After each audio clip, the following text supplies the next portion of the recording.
வணக்கம் பாலமுருகன் சார். வணக்கம் வணக்கம். நல்லது நீங்க SDG correct. Hello, sir. Hello, sir. You're able to hear me? Yes ma'am, yes ma'am, welcome ma'am, welcome ma'am. Thank you, sir. Am I audible, sir? Good evening. Yes ma'am. Okay, fine.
Okay.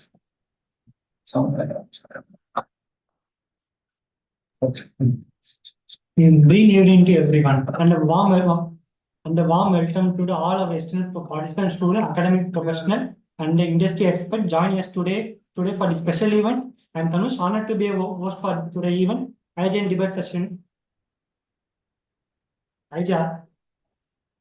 IGEN debate series one. Now I am telling you about the what is IGEN. IGEN is the institution of green intelligence. Green is a global platform that connects green professionals worldwide working towards the sustainable development goals to create a sustainable and greener future. Our mission to provide the innovative solution and the foster collaborative through our unique 9-color Vibgea society as a UNDSA and then NGO and then NITA and institution. We are committed to driving impactful action that contributes to the environment sustainability. About the today event is a part of our ongoing effort to engage on the global issues present the IGEN debate series 1 on the UN SDG report 2024. This report evaluates the country's progress towards a sustainable development and then highlights the key areas for action. Key areas for the action. This report detail explain about the challenges the world facing in the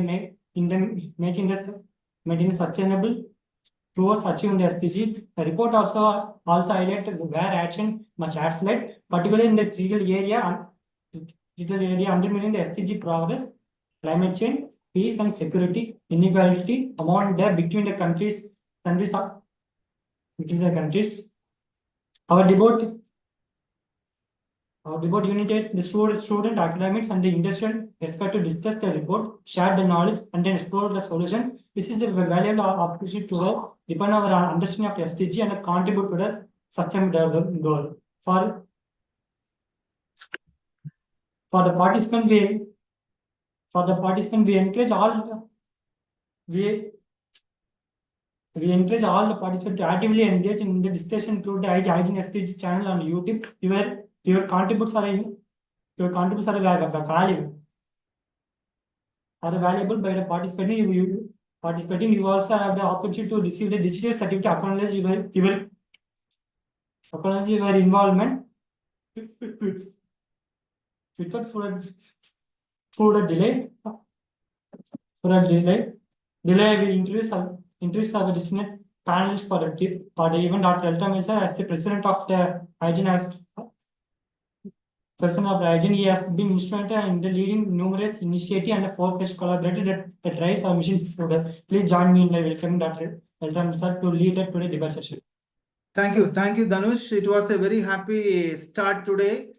So hope you all already traveled through the IGEN activities. So the Institution of Green Engineers connecting people across the globe for green action, and you all know that we are working for green sustainable development goals, in which we come out with a lot of actions related to that. We had several vertical. In that one vertical, we have the concept of energy saving clubs, which align with SDG 7, SDG 13, and SDG 12, responsible consumption and production. So where we have 36 energy saving clubs in India, where we are coordinating a lot of activities. And next vertical is IGEN Young Green Innovators Army. And through this Young Green Innovators Army, we are motivating the young school children to come out with the problem, and they will come out with the solution. And finally, we will go for the filing of patent. And presently, 4 patents are filed through this Young Green Innovators Army. Appreciate Kavita ma'am. Madam is in with us. So the third vertical is the conference. We have 2-3 various conference. Very recently, we had executed 24 hours, each end on 26 hours, 26 minutes, IGEN Energathon 2024. It was a very wonderful with a lot of partners across collected together, and we are coming out with another conference, Environthon. So like this kind of conferences are there. And next part, we are celebrating the IGEN, that is a International Day activities. So there is a 2 type of International Day. One is UN based International Day, another National International Day. So the important International Day, which is related to green activities, we are celebrating with competitions, actions together like that. Next very important thing is the SDG projects. We have various SDG projects. The presently 4 projects are in action. That is Energy Double Line Challenge. That is in line with the United Nations Department of Economic and Social Affairs. IGEN Cycle for Green, and IGEN Talk for SDG, and IGEN Carbon minus CO2, and Water Bank. So these are all the projects under the SDG projects. Coming to today, so we thought of having the discussion and debate on the reports. So that is what we thought.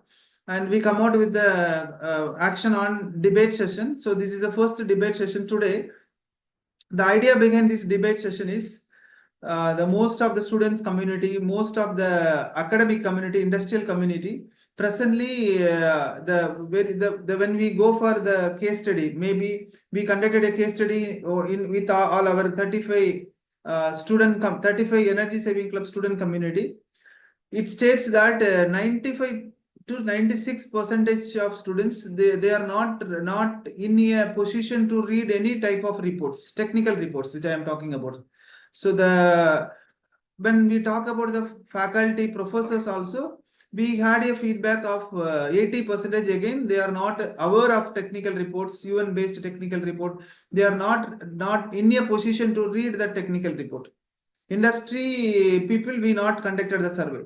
So after this survey, we thought, why not we will be the platform, and we will be the bridge between students community. We will be the bridge between the academic faculty member community to present this report to the people.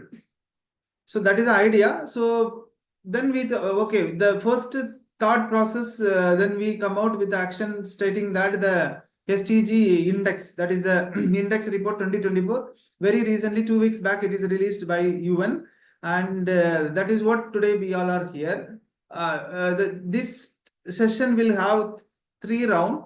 The round 1, we have a panelist. We have totally, including me, 4 panelists. Dr. J. Balamurugan, Vice President IGEN, and Dr. Srividya Sukumar, EduGate Global from Dubai, and Dr. Lena James from Christ University. So they all together, we are going to have a first round. the discussion on the report. That is from STG 1 to STG 17. What all picturized in the report to be presented by all the speakers. That is what the first part. Second round, we come out with some questions, and that questions we will have a debate session.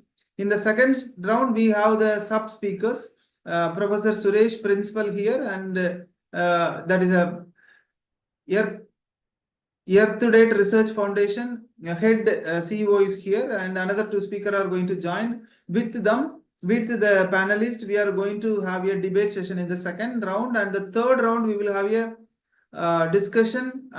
We are ready to answer for the questions which is raised by the participants. So this is what the thing. So without delay, we will go for the session 1. I think you can share the report.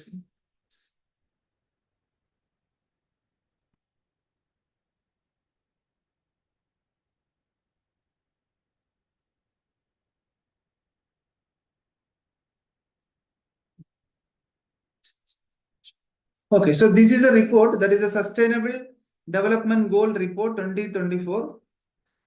This report only we are going to present today, and we are going to debate that report also. So this report, yes. So the Secretary of United Nations, he given the various issues, and related to that issues, various action plan which is given by him based on the overall report. Because so when we are going to discuss about the complete overall report, so we are not in a plan to discuss about the forward. So when we start from this, the general point. So here, so this report, you all know that 17 goals are there. 17 goals are there, 169 targets are there. So this all aware of we all aware that. But out of 169 target, how the data metrics dashboard states that which goal, how the performance of the goal, and where we are, whether we can able to achieve this all the goals in 2030. That is a big challenge now. 2030, whether we can able to achieve this goal or not.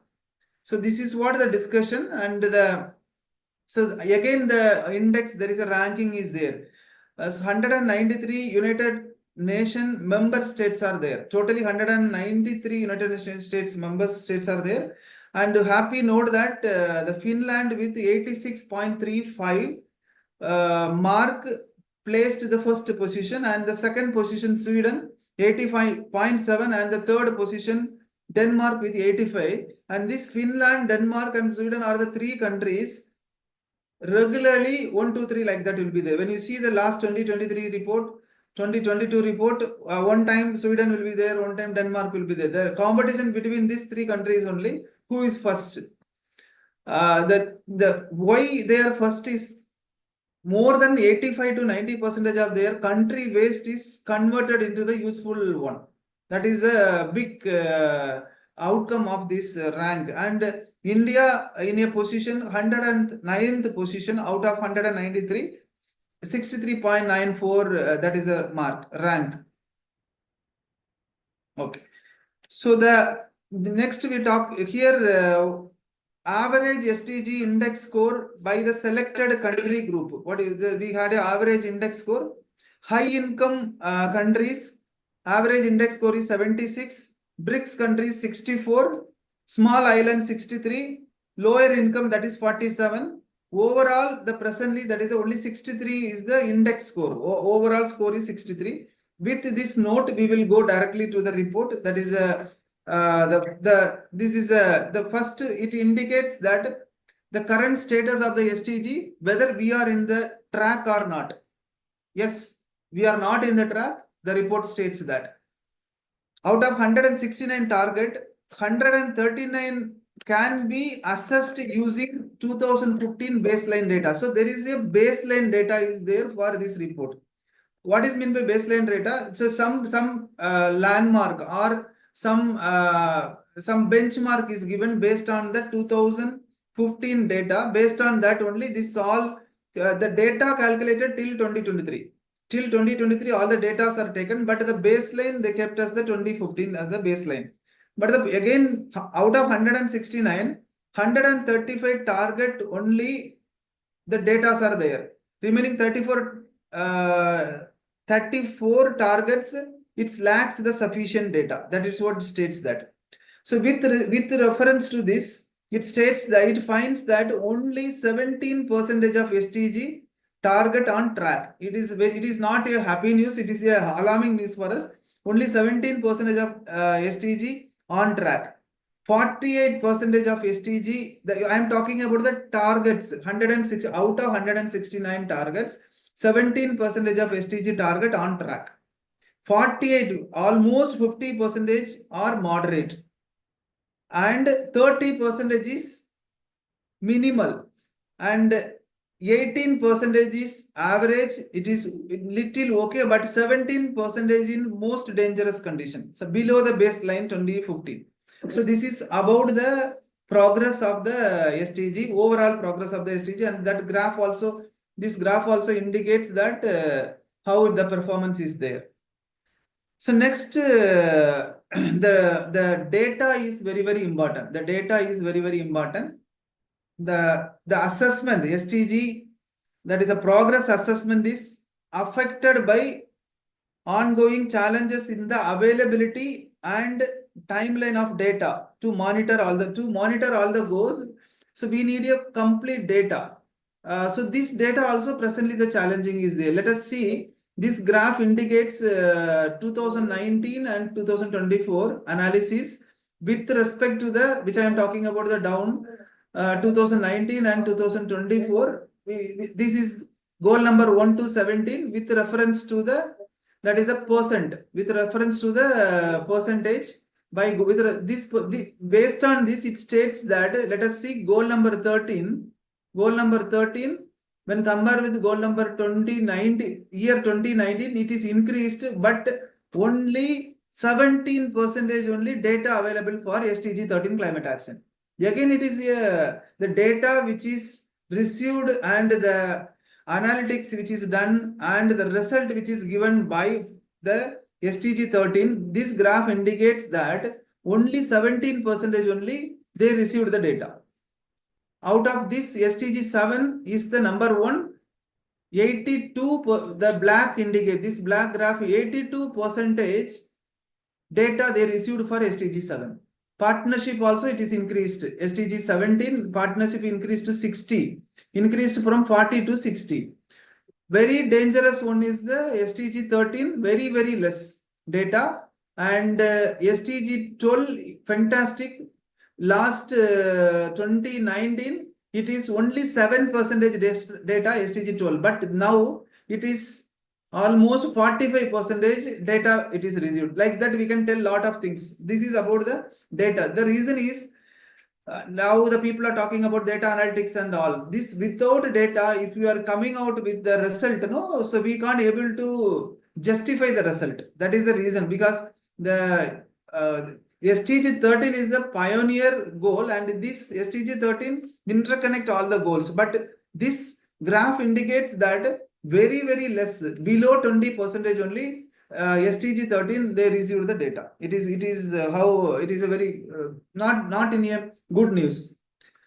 Again, overall, many countries still faces challenges to get a robust statistical data, and the overall performance across category, when we make it 0 to 1, 0.6 is the overall category. 0.6 is the overall category about the data. So only 50% to 55% only data which is received to collect this SDG index. It is not a good practice. We need to make it at least 80% data we need to receive. Then only we can able to tell that the index report which is calculated by UN, yes, it is giving good result like that. Then data demand for SDG monitoring. This based on this, so here a lot of challenges is there to improve that.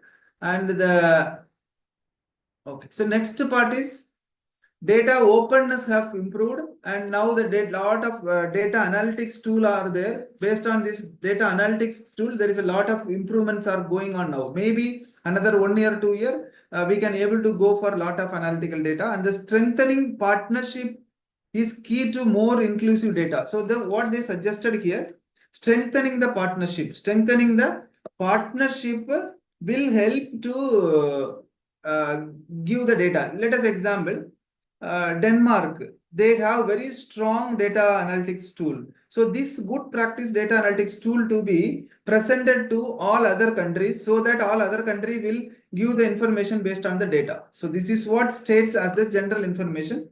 Now we can go to the goals.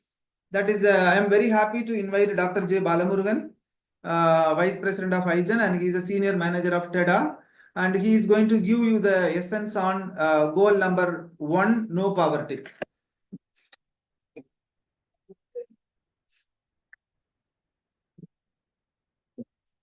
So, good morning, good afternoon, and good night to everyone who are present in the Zoom connectivity. So, thank you so much for the participants, and I'm proud to read out the statement, so which is very much important for us to go forward, because whatever SDG that has been coined is very much important for the global connectivity. It's not for a country. Think local means it's the localized community we need to think about, but the global perspective. So whatever is going to be there, it is because of the entire community we are growing.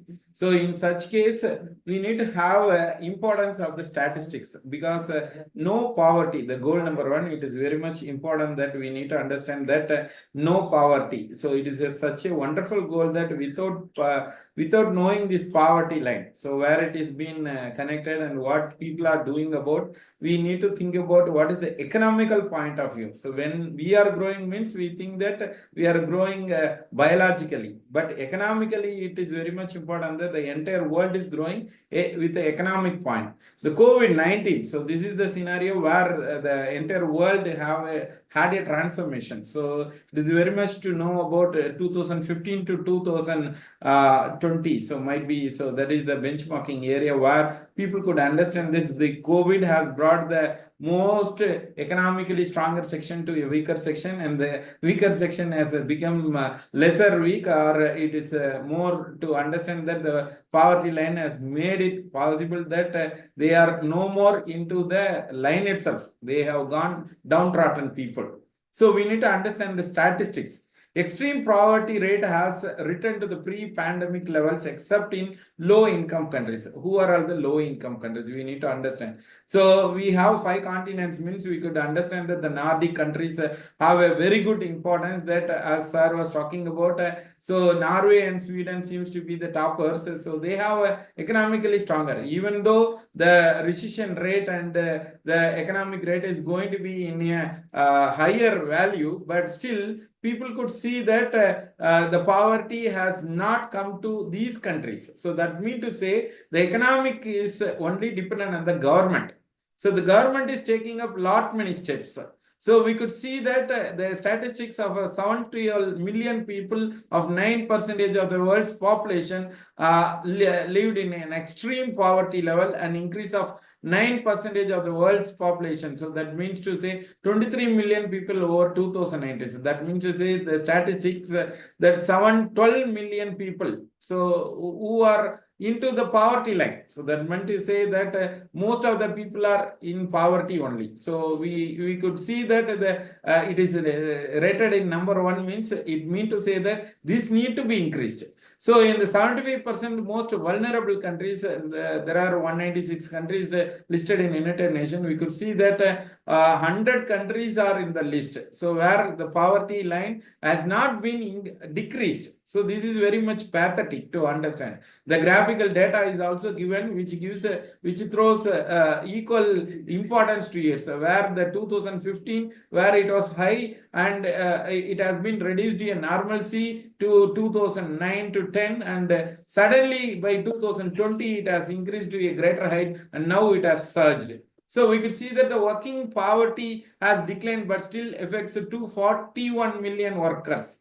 This is very much important, because the urbanization is major important for many other goals which is connected. So when we talk about the poverty links to the economical status, means the people are going to the other part of the world to earn. So in such case, the African countries, Osmania and the Central Asia. So we could see in the graph, these many countries which are listed are in still pathetic state. So that means to say that low income group or least developed countries that is been categorized, they seems to be very much, what to say, like the urbanization is very much happening. And so people are migrating from one part of the world to improve their economic status. Despite this, we could also see that the vulnerable people, as we see the goal number, gender equality. So when we talk about the gender equality, we also need to think about the children's, the most vulnerable community, where 7 out of 10 worldwide in lack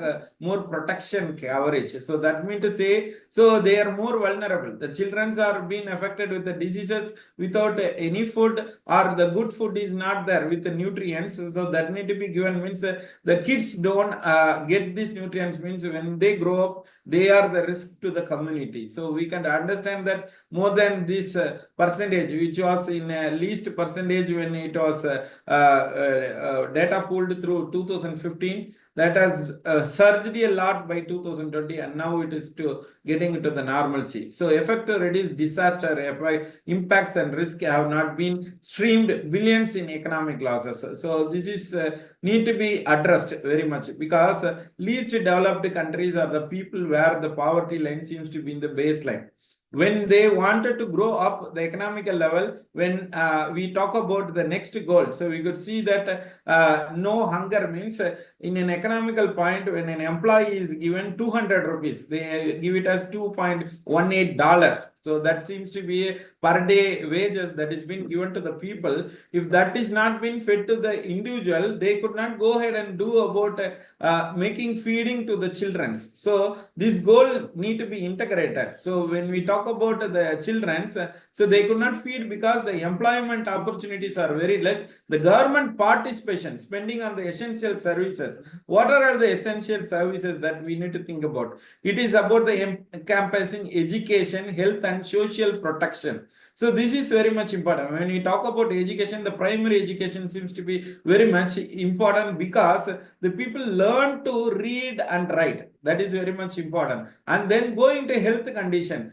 the climatic changes has made people to get into a lot of diseases, vulnerable diseases, communicable diseases, all such things are there, means we need to think about the health conditions, and then which is going to be the social impact. The people with a good dressing sense have a good valuable things. That's the myth that has been there. So if poverty line means it need to be eradicated by the government need to take up lot many steps to make sure that everything is available for everyone. It is not for the people who are into the agriculture, they are feeding more, means the people who are struggling hard to produce the value of this agriculture, they themselves could not eat, because making an economical point seems to be very, very lesser. So that means to say the farmers earn a lesser amount than the people who are working in an IT industry. That is what been categorized here. You could also see that the vulnerable community has always been the womenhood, where the education itself, it has been denied.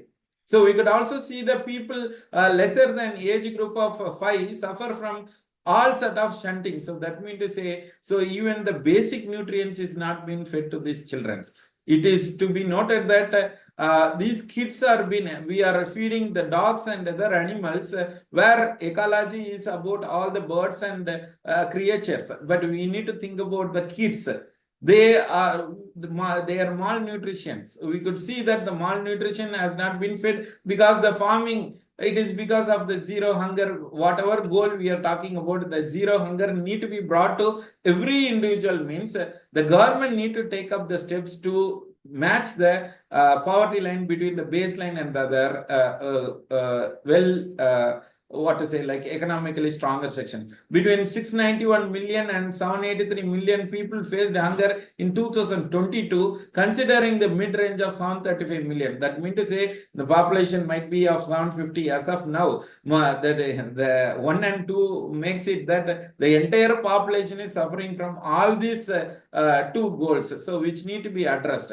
And accelerator actions could bring the productive and sustainable agriculture within reach globally. So every every Indian would say that I'm a farmer. My father seems to be a farmer. But later, when we talk about the people going to the IT industry, they have forgotten everything and they could not get into the agriculture industry. The statistics say that even the Western countries, well-grown countries, they are into the agriculture industry, but the productivity is very less because of lesser farming. So in hectare level, so in Asian level, the people would be having lands in acre or it could be lesser, but the production rate is very less because of due to like malnutrition. The same way the agriculture is also been affected.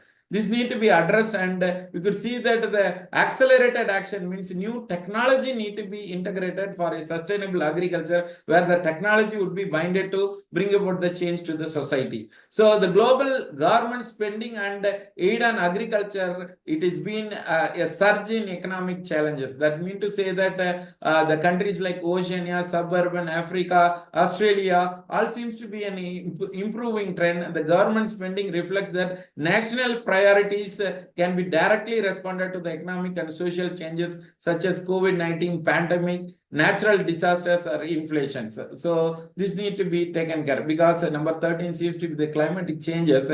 Whenever there is raining coming, rain is there, so we could see that agriculture is booming. So that's what it is. If the rain is of a disaster level, it seems to be that agriculture itself is going down. So that means the statistics say that due to these climatic changes, the agriculture growth from 2015 to 2022, the volume aid of agriculture provided to developed countries increased from 47.2% from 2.3 billion to 18.1 billion. So that means to say that it is a enormous incremental value means, but still the poverty or the hunger cannot be sufficed.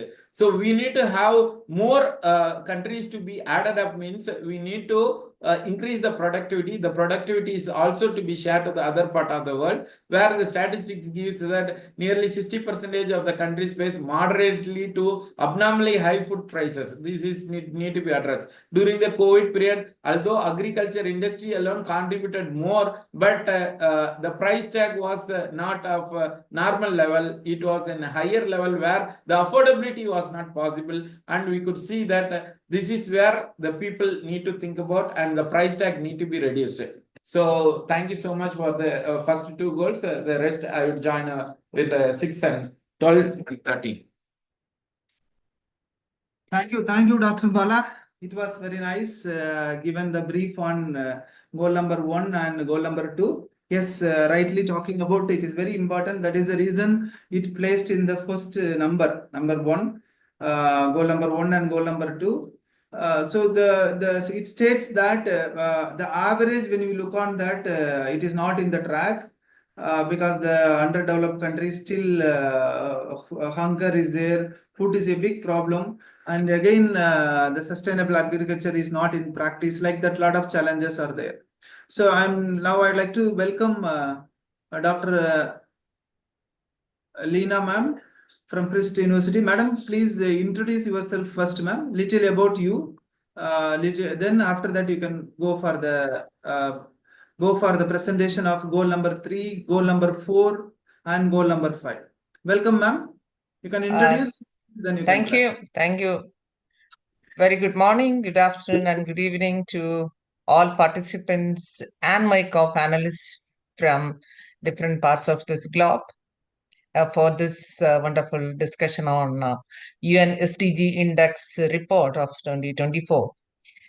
I'm very happy and privileged to part of this deliberations, and this will definitely give a fruitful outcome, where these deliberations, usually people may not take it in-depth information about how this SDGs, as of now we are in the midway, almost 7 years is over, how we can move on to this.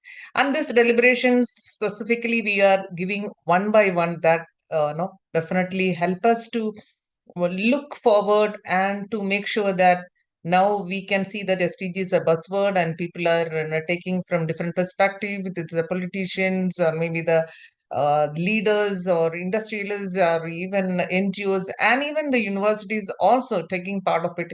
And to understand the status is very, very important. And thank you for the organizers to invite me on to this. Coming for my introduction, I am a sustainability advocate. I'm very passionate about this sustainability and initiatives. A little bit from my end, from my university, I am the director of SDG cell of Christ University, Bangalore, and we are doing many things what we can do through the students. So that is what we have, continuously doing that.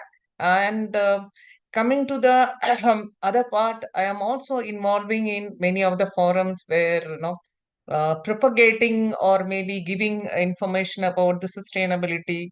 Many of the countries I have visited, many of the platforms I have used for that. So this, with this, not see this main information I wanted to share is about the 2024 SDG index score on goal number 3. When we talk about the goal number 3, it's specifically about the good health and the well-being. And this is looking on ensure the healthy lives and promote well-being for all at all ages. Why that is so significant? Health and well-being are the most important, the most significant at every stage of one's life, starting from the birth of a person. So this goal address all major health priorities as set by the United Nations as SDG 3. But then we can see that, or many of you have already discussed, the COVID-19 pandemic. And again, the ongoing crisis have impeded progress towards this SDG goal number 3. So where we have to see that what is the status and how this is UN has defined. When we talk about this, there are 13 targets and 28 indicators for SDG 3. The targets of SDG 3 cover a wide range of issues, including reduction of maternal mortality. That is, we can see that the target number 3.1, and then 3.2 is specifying of ending all preventable death under the 5 years of age. And then coming to the next aspect, that is the target number 3.3 is about fight communicable diseases. So what is the status of this and how this is happening? So that is very, very important. As I already mentioned, the COVID-19 pandemic has ravaged the global health. While most health-related indicators are moving in the right direction globally, the present trend are insufficient to meet the targets set for 2030. That is, the present status is giving an alarming situation for all the industry leaders or probably the political leaders or whoever is part of it in the health sector. They have to look for it. So what does it actually the statistics say? When we look on this part, we can see that the maternal mortality ratio is largely stuck at 11, more than 3 times the 2030 target. Coming to the next point about the under 5 death reached a historic low in 2022, but then progress has slowed down. Without accelerated declines, 35 million children will not live to see their fifth birthday by 2030. You can just inform that about the page, ma'am, so that they will scroll the pages also. Pages, sir. Page number. First it is. Page number. So there's a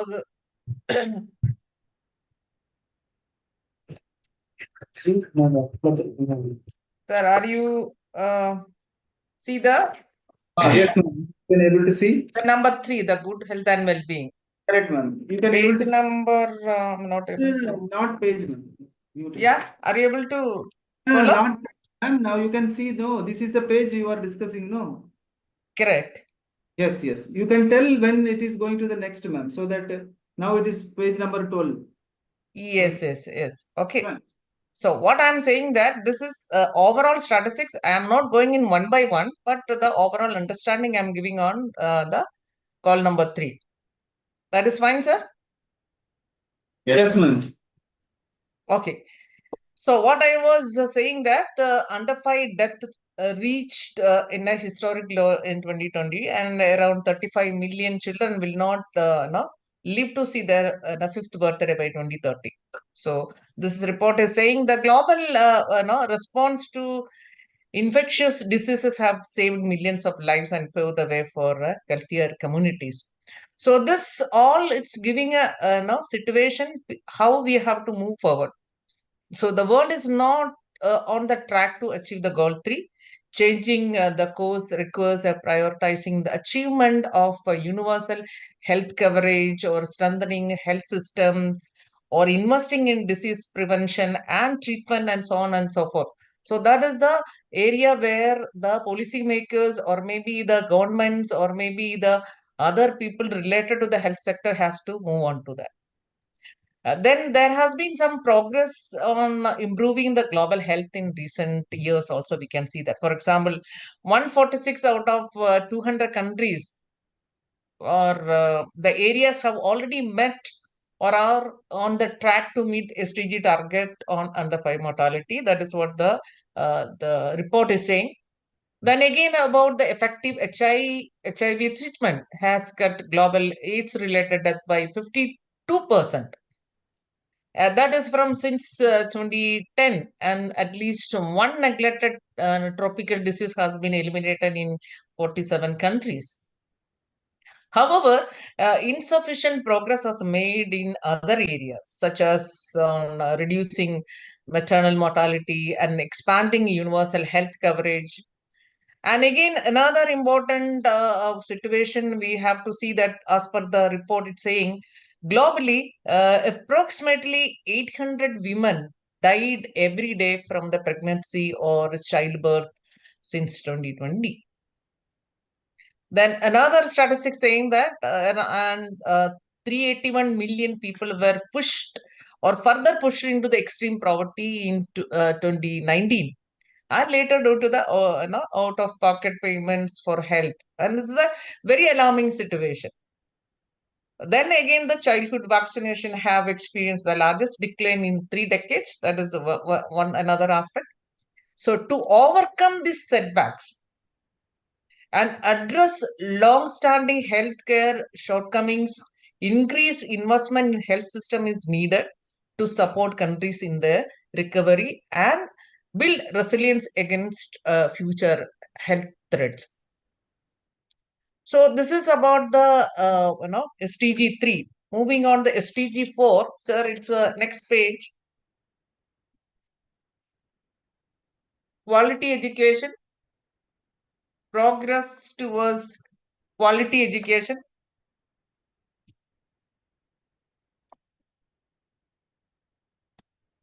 Are you able to follow me, sir? Yes, ma'am. Yes, ma'am. Continue, ma'am. Okay. The SDG for the quality education aims to ensure inclusive and equitable quality education and to promote lifelong opportunities for all. So we know that the education, the baseline for everything. The people are getting the knowledge or their basic education, the things will change. So this is the status. While we are analyzing, we should also see that how effectively this can be taken further. We know that some progress towards SDG4 has been made. A pace of change is slow, but it's uneven, but with significant disparities across geographies based on gender, age, and all demographic variables. We can see that there is a impact on that. See, for example, the adult women still account for almost 2/3 of all adults unable to read, and around 250 million children remain out of school across the globe. So this also is a very important aspect, the policymakers to look onto that. In addition, the COVID-19 pandemic we all experience and has caused a global learning crisis. The disruption and the school closures have caused learning losses in 4 in 5 countries, with 147 million children have missed out from the basic education from 2021. So this is a situation it's facing, and it is still continuing. So no additional measures are, if we are not taken any additional measures to prevent it, we can see that only 1 in 6 countries will achieve universal access to quality education by 2030, as per the report is saying. And even if countries deliver on the target progress stated in this SDG 4 benchmarks, it's showing that 84 million children are still at a risk of being out of school by 2030. So here it's now giving a continuous or renewed effort is needed to address the persistent challenge to ensure that no one is left behind. So how we can do that? We can see that education system must be reimagined, or new policies have to be set, and education financial support must become a priority for the budgeting part of each and every country. So these are the things are, it's not there for many of the countries where they don't have any additional financial support. So here in Africa, it's saying that an additional 77 billion dollars is needed for countries to reach their educational target, and around 17 million new teachers must be recruited. So this is a combination of that is very, very important aspect to make sure that the global education level has to increase, or the education intersects across all SDGs. So this is a cycle of maybe the poverty, inequality, or empowering women. All this will be we can address through proper education, and tolerance and peace can be promoted. So this is about the SDG 4. Coming to SDG 5, the gender equality. So SDG 5 aims to achieve gender equality by ending all forms of discrimination. Discrimination means it can be violence or harmful practices against women, and including girls. It also calls for the full participation of women and equal opportunity for leadership on all levels of decision making. Even we can see that we are all say that our country is very progressing, or maybe we are all in different sectors. How much we are getting the parity, or maybe we say that the glass ceiling. So these are the things that are happening in a very knowledgeable economy like India or other countries. Then we can think about other countries also. So the world continues to lag in its pursuit of gender equality by 2030, as per the statistics and the surveys are saying. So harmful practices are decreasing, but not at a rate keeping with the population growth. So again, moving on to this statistics part, it's saying that 1 in 5 girls still marry before the age of 18. And we have experience in Indian rural sectors also, we can see that. And again, around 230 million girls and women have been subjected to female mutilation on all that. It's another area we have to look on that. So then again, there are many women still cannot realize the right to decide on their reproductive and health and other things. People are mum about it. Okay, violence against women persists, disproportionately affecting those with disabilities. So this is all it's given in the report. And again, parity in women's participation in public life remains the same way. And in management positions, the current rates, if you see that the parity will require another around 200 years. See, specifically, it's mentioned as 176 years we have to wait to get the parity between the gender. So women carry an unfair burden of unpaid domestic and care work. Also, the statistics saying spending around 2.5 times more hours a day than men. So strong and sustained commitment to changing the bias social norms, eliminating harmful practices, and abolishing this kind of no differences. The laws should come forward and they have to implement. So, enhancing women's role in leadership and decision making and adequately scaling up the investment in gender, it's very, very important. And these are the things are actually the, these SDG 3, 4, 5, it's all interrelated. But when we look at the importance of it, we have to see that how effectively the political leaders and other people can look on that, and then we can make a change. Hopefully we can reach, as it's mentioned, maybe another 50 years, 100 years if we have to wait. But whatever little things, we say the ripple effect will happen if we are able to take a stand in our area. So that is what we have to ensure in our field, what we can do that. Thank you. Thank you so And much. So thank you so much, ma'am. STG 3, 4, 5, and all the three, the data analysis which is given by you. It is good that regarding 3, most of the data states that some part it is in track, but still the changes needed. And 4 and 5, 4 and quality education also, there is a big challenge is there. Again, it part into developed countries, developing countries, underdeveloped countries. Again, this is a challenging problem there about the quality education, and gender equality also the same. But there is a lot of possibilities there. That is what report states, possible there to achieve that before 2030. There is a big possibility we can able to achieve. Thank you, ma'am. Maybe I can like to invite Bala, Dr. J. Balamurugan, to present the report of SDG 6, clean water and sanitation, SDG 7, affordable and clean energy. Yes, Bala. Yes.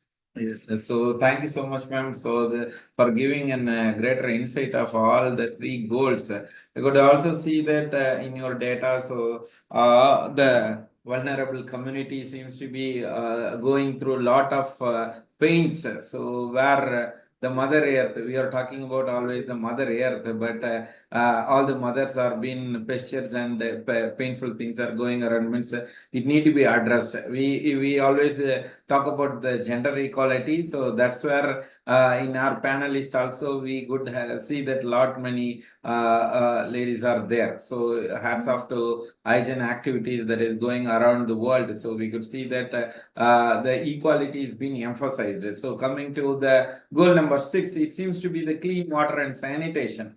When we talk about clean water, so we don't see that to be available for everyone. So when water is there, so water is running in all the rivers and it is connected to the ocean, but the ocean seems to be covering the entire earth, and the blue area which is covering the entire earth seems to be covered with water. But even everything is available, the clean water is not available. The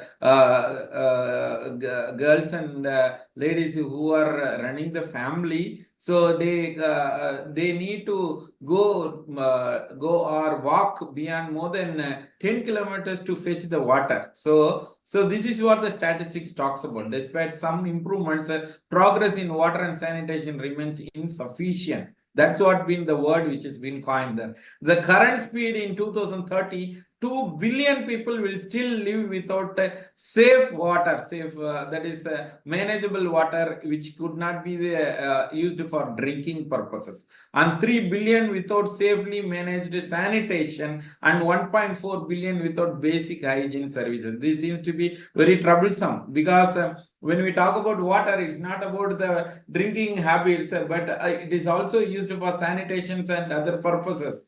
So it is something like, it is an alarming level that 1.4 billion people, so who doesn't have the basic hygiene services. In 2022, roughly half the world's population experienced severe water scarcity for at least a part of the year. 1/4 faced extremely high levels of water stress. Climate change worsens these issues, posing significant risk to the social stability.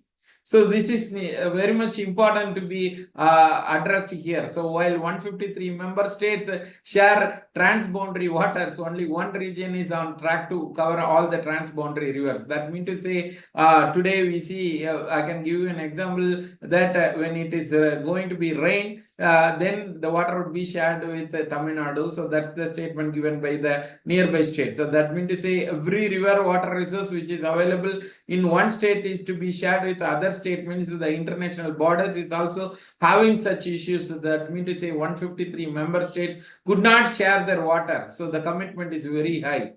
So more people have safe drinking water and sanitation, but billions still go without that. They do not know where they are lagging behind. The government is talking about all such things, but still every individual is getting that percentage, means that is again it's a question mark. Between 2015 and 2022, the proportion of the population using safely managed drinking water increased from 69% to 73%, which is seems to be the positive. Shares with safely managed sanitation rose from 49 to 57%. It is also a good percentage that has been in incremental value. And the basic hygiene services were from 67 to 75%, which is more positive aspect. However, 2.2 billion people still lagging saved manageable drinking water, and 3.5 billion went without safely managed sanitation, that is including 419 million who practiced open defecation. So India is one such country which talks about OFD in United Nations, and we see that open defecation is not available, but the statistics also say that the people do not have sanitation, means it's not about the toilet alone, it is about the water that is available for the entire community. So degraded water quality, when water is available, it is not available in good quality. So the quality need to be improved, means in 2022, based on 73 countries reporting both total wastewater generation and treatment. So the RO membrane which is available for everyone, means they are getting the water through the technological part, but the water seems to be from a saline water, or it is be the dirty water. That is very much pathetic to see that every people are not getting. And the groundwater resources is also deteriorating. We could see that in 2023 data on 91,000 water bodies from 120 countries revealed that 56% have good quality. Reporting on this indicator increased from 71 countries in 2019 to 120 in 2023. That means to say the 40 highest income countries reported 75% of these water bodies, while 80 other countries reported on the remaining 25%. More countries monitored rivers, that is 100 countries, than lakes and groundwater, 71 each, due to technical challenges. This is concerning, as groundwater often constitutes the largest share of fresh water, while lakes are vital ecosystem. That means to say we need to protect everything for other drinking purpose, means the agriculture and untreated water are more threats to water quality, releasing harmful excess nutrients. So all these degradations are one part, means permanent water body grew by over 2%, that is more positive from 2005 to 2022. That is one aspect. Then the other part is that water stress is increasing with devastating consequence of sustainable development. The water stress level measures all freshwater withdrawals relative to the total freshwater resources. So we could see that level of water stress in the countries like Northern Africa and Western Asia, which seems to be 79.7%, and Central Asia, South Central Asia. All these Asian countries seems to have higher value than the European countries. So we could also see that 0.2 from Oceania, and Australia and New Zealand have 5.9%. So that means to say that stress level. What is this stress level? So stress levels means it is of higher percentage, means that mean to say that the agriculture is producing lot of agriculture activities, means the manures which is not harmful, but the fertilizer seems to be very harmful, where it is going to dilute, or it is going to be dissolved in the water bodies, which should be in the catchment area connected to the rivers and valleys, so which is going to affect the groundwater as well. The global water usage efficiency has risen by varying degrees depending on the structure of the economics. Global water use efficiency increased from 17.4 per meter cube dollars in 2015 and 20.8 per meter cube in dollars in 2021. A 19% increase in the efficiency. The efficiency also improved in all economic sectors. Agriculture saw the greatest rise at 36%, followed by the industry 31%, and service industry at 6.3%. Efficiency varies widely, influenced by country's economic structure and the sectorial distribution of water in 2021.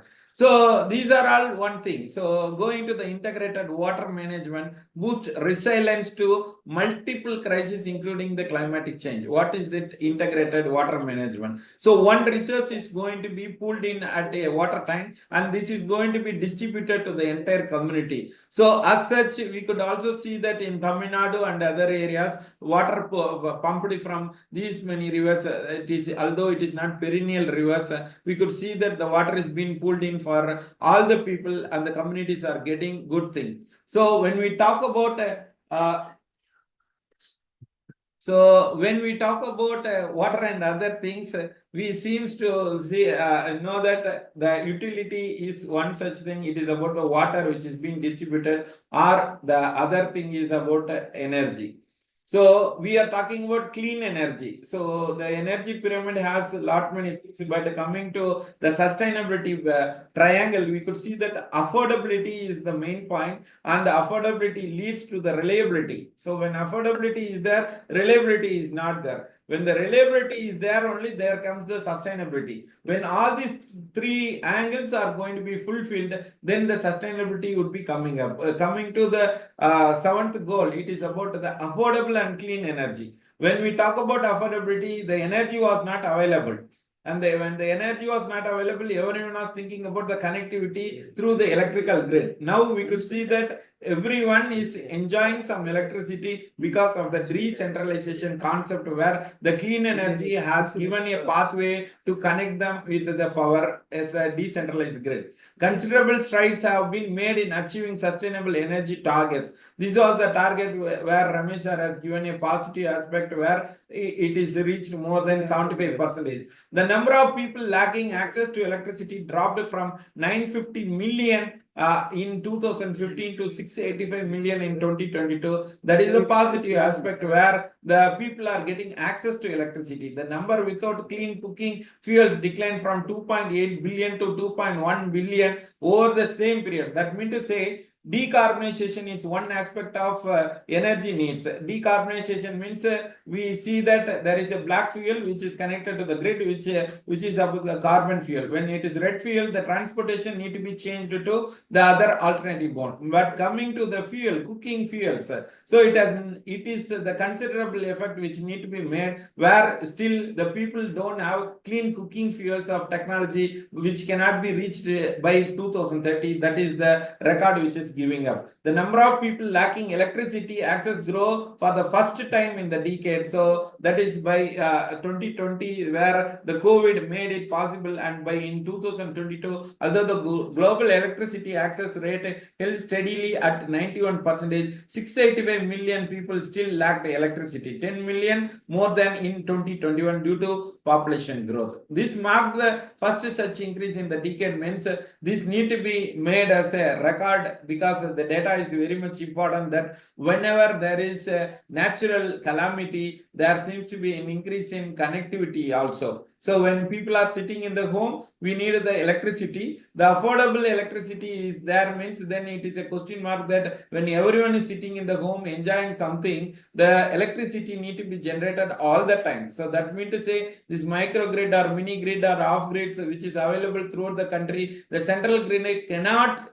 give the power to everyone. So we need to go for decentralization. Without faster progress, by 2030, around 1.8 billion people will still prepare meals using polluting stoves and fuels. So that need to be addressed with the biofuel system, where the round the clock fuel. During the solar hours, we could also see that the solar is available. During the wind hours, we can generate wind power. But what about the unavailable area, where this could be bridged with this biofuels, which is the gobar gas, which was named, and the entire country was generating more such things. In India, we could see that the Gobar has made all the villages connected with the gas connectivity. Now CGD has come up, a city grid distribution system, which is able to give all the gas connectivity through these biofuels. So we could also see that this faster growth can be achieved by connecting this 1.8 billion people to prepare these meals, means the polluting environment can be addressed.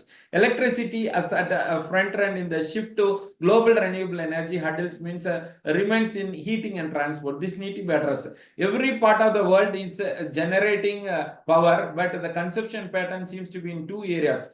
The western part of the country is going to utilize it for heating. The Asian part of the country or tropical countries would be utilizing it for cooling. So when the HVAC, so high voltage AC distribution system seems to be the menace, means we need to address that the power consumption is very high in motor loads alone. So there is the share of renewable energy in the world's total final energy consumption rose by 16.7% in 2015 to 18.7% in 2021, excluding traditional forms of biomass. The share of modern renewable energy sources climbed gradually from 10% to 2015 and 12.5% in 2021. So this is a world average. We could also see that renewables are growing and the progress in some places, but every low development countries need to execute it to make sure that the global warming is reduced. And we could also see that this renewable energy cost need to come down, means everything should be localized so that the individuality and the indigenous system make sure that the affordability is reaching the end mass. So we could also see that the total population which is lagging behind has made it possible because of this decentralization. Adds up to the technological front. Thank you.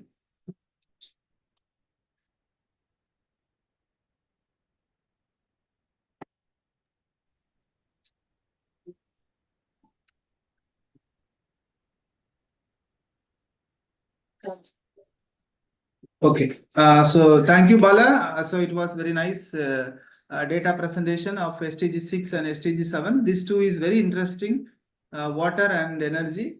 So it play a very big role. So there is again SDG 7, the present progress is good. Out of that, the SDG 7 present progress is good. There is a good possibility that we can able to achieve 2030. And with a lot of new strategy, like he pointed out, lot of new strategies. Based on that, if you progress, there is a possibility we can able to achieve. But India, in 2028, if it will go in the present situation, 2028 we can able to achieve. The objective again, this is 75% of the global energy mix to be converted to the renewable. That is the main part that possible to achieve. And now I would like to welcome to address goal number 8 and 9, that is decent work and economic growth, and SDG 9, very interesting, that is the industry, innovation and infrastructure. I'd like to welcome Dr. Srividya Sukumar, that is Edu Global from Dubai. Madam, you please introduce yourself, ma'am, in brief so that audience all know about you, then you can continue with the pitch. Yeah. Thank you, Dr. Ramesh. Thank you, Balamurugan sir, for giving this wonderful opportunity to talk about the SDGs. And yeah, basically, I'm an entrepreneur living in UAE, and we do education management systems with audit reports and the remedial measures and also restoration processes which are involved in it. And also, we go to ahead with the restoration process with in the form of training and also career pathways, such that we are able to satisfy the needs of the clients and the stakeholders. Something very what we deal about governance complaints of and also about education complaints when it comes to the reporting processes which are involved in it with the local stakeholders. Thank you so much.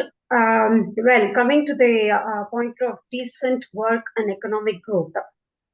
Well, this is something which is very close to every one of us. As such, I would say that because in the sense like it all talks about, we are able to relate much closer to this because it's a day-to-day activity that we're talking about, and SDG is more or less, when we talk about it, it is more related to everyday life. So achieving SDG 8 in Asia that demands businesses to end explore exploitative labor. Why do I use the word exploitative labor? Is something which is very crucial, which the world has started looking into it these days with the practices that are being involved in it, especially in industries relying on the informal sector. That is, it relates more to the net zero aspect of it, with the net zero targets when it comes to the economic growth. And when we talk about the net zero targets also, it is kind of thing that a few things that we would like to take it forward when we talk about the overview of SDG 8. Promote sustained, inclusive, sustainable economic growth. This is the actual target which was given to SDG 8, with full and productive employment and decent work for all. Where the key objectives that the countries are asked to work on is the sustained economic growth. That's the first line that is talking about in the goal factor.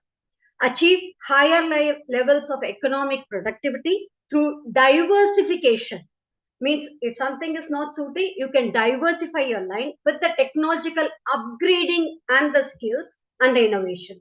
So you will be able to attain sustained economic growth, keeping in par with the requisite qualities and the skills which are required to upgrade yourself to be in the market trends. Then when it comes to the sustained economic growth, then the second point which comes in red is that inclusive economic growth. That is to promote inclusive and sustainable economic growth, reducing inequalities. In this, we will reduce the inequalities and ensure that benefits go to all segments of the society. That means we are going to include everybody, forgetting all the differences of caste, creed, the levels of labor, etc., etc., etc. So when we are able to satisfy the sustained economic growth with the inclusive economic growth system, we will be able to achieve employment and decent work. We will be able to create quality jobs and ensure safe and secure working environments for all workers, including women, youth, and those in the precarious employment. With the youth employment, substantially reduce the proportion of the youth not in the employment, education, or training. And also, not forgetting on the labor rights, to protect the labor rights and promote safe and secure working environment for all workers, including the migrant workers in different countries, those who are in a precarious environment. At the outset, in the 2024 Sustainable Goals report highlights mixed progresses towards achieving SDG 8, which aims to promote sustained, inclusive, and sustainable economic growth with full and productive employment and decent work for all. So the key insights from the report are as we can see there, with the COVID as of aftermath, there is disparities in the growth that we can see very well in the graph, very clearly mentioned with the countries, which are very clearly mentioned with the difference in the countries. We can see the huge differences in the vulnerable nations as they are experiencing decelerated GDP growth per capita, leading to the heightened economic inequalities. So how to adjust or how to satisfy or how to combat with these disparities in the growth which are being prevalent in the vulnerable nation, that has been set as the first target for all the countries. So when it's such a case, why does it even arise? Why the situation arises that the challenges which are in the job creation, the progresses which are in the job creation, people are, as we know, people are all engaged in different kinds of work without knowing exactly what is being the trend. As we know, the main thing is which comes to our mind is the AI. Are we AI competent? So if there is an incompetency which is being consistently prevailing in that, necessitating the support in several regions to facilitate the provision of the visible employment opportunities, such that we will be able to inculcate skills which are there, and people will be able to imbibe all those competencies and prove and work for economic volatility. In the sense, persistent global economic trends and uncertainties continue to impede the realization of the SDG targets. So these are the three major threats that we can see, which has been listed in the first three paragraphs. That is, disparities in the growth and challenges in the job creation and economic volatility. So our key takeaways from these include that many of the most vulnerable countries that we can see in the graph very clearly are experiencing slower per capita GDP growth compared to the advanced economies. So some of the examples that we can always look into it, and so that the employment and the decent work in progress remains uneven in these countries, with significant challenges in creating sufficient and decent jobs which are available for all the cadres. So thereby it is affecting the global economic trends with ongoing economic uncertainties and inequalities that are impacting the achievement of the targets under SDG 8. So when we do this exactly, what all things that we should keep in mind is that when we talk about the SDG 8, if I'm allowed, I can just give you the briefing of it.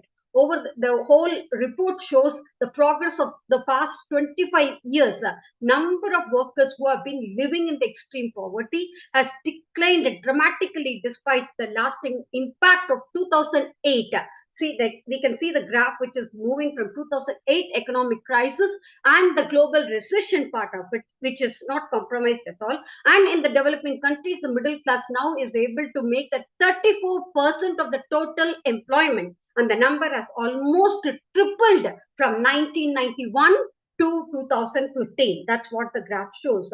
However, as the global economy continues to recover, as we are seeing the slower growth, widening inequalities, and also not enough jobs to keep up the global growing labor force. According to the Internal Labour Organization, more than 204 million people were unemployed in the year 2015. So from there, we are trying to make the progress. So the SDGs promote SDG 8 is targeted to promote sustained economic growth with higher levels of productivity and technological innovation.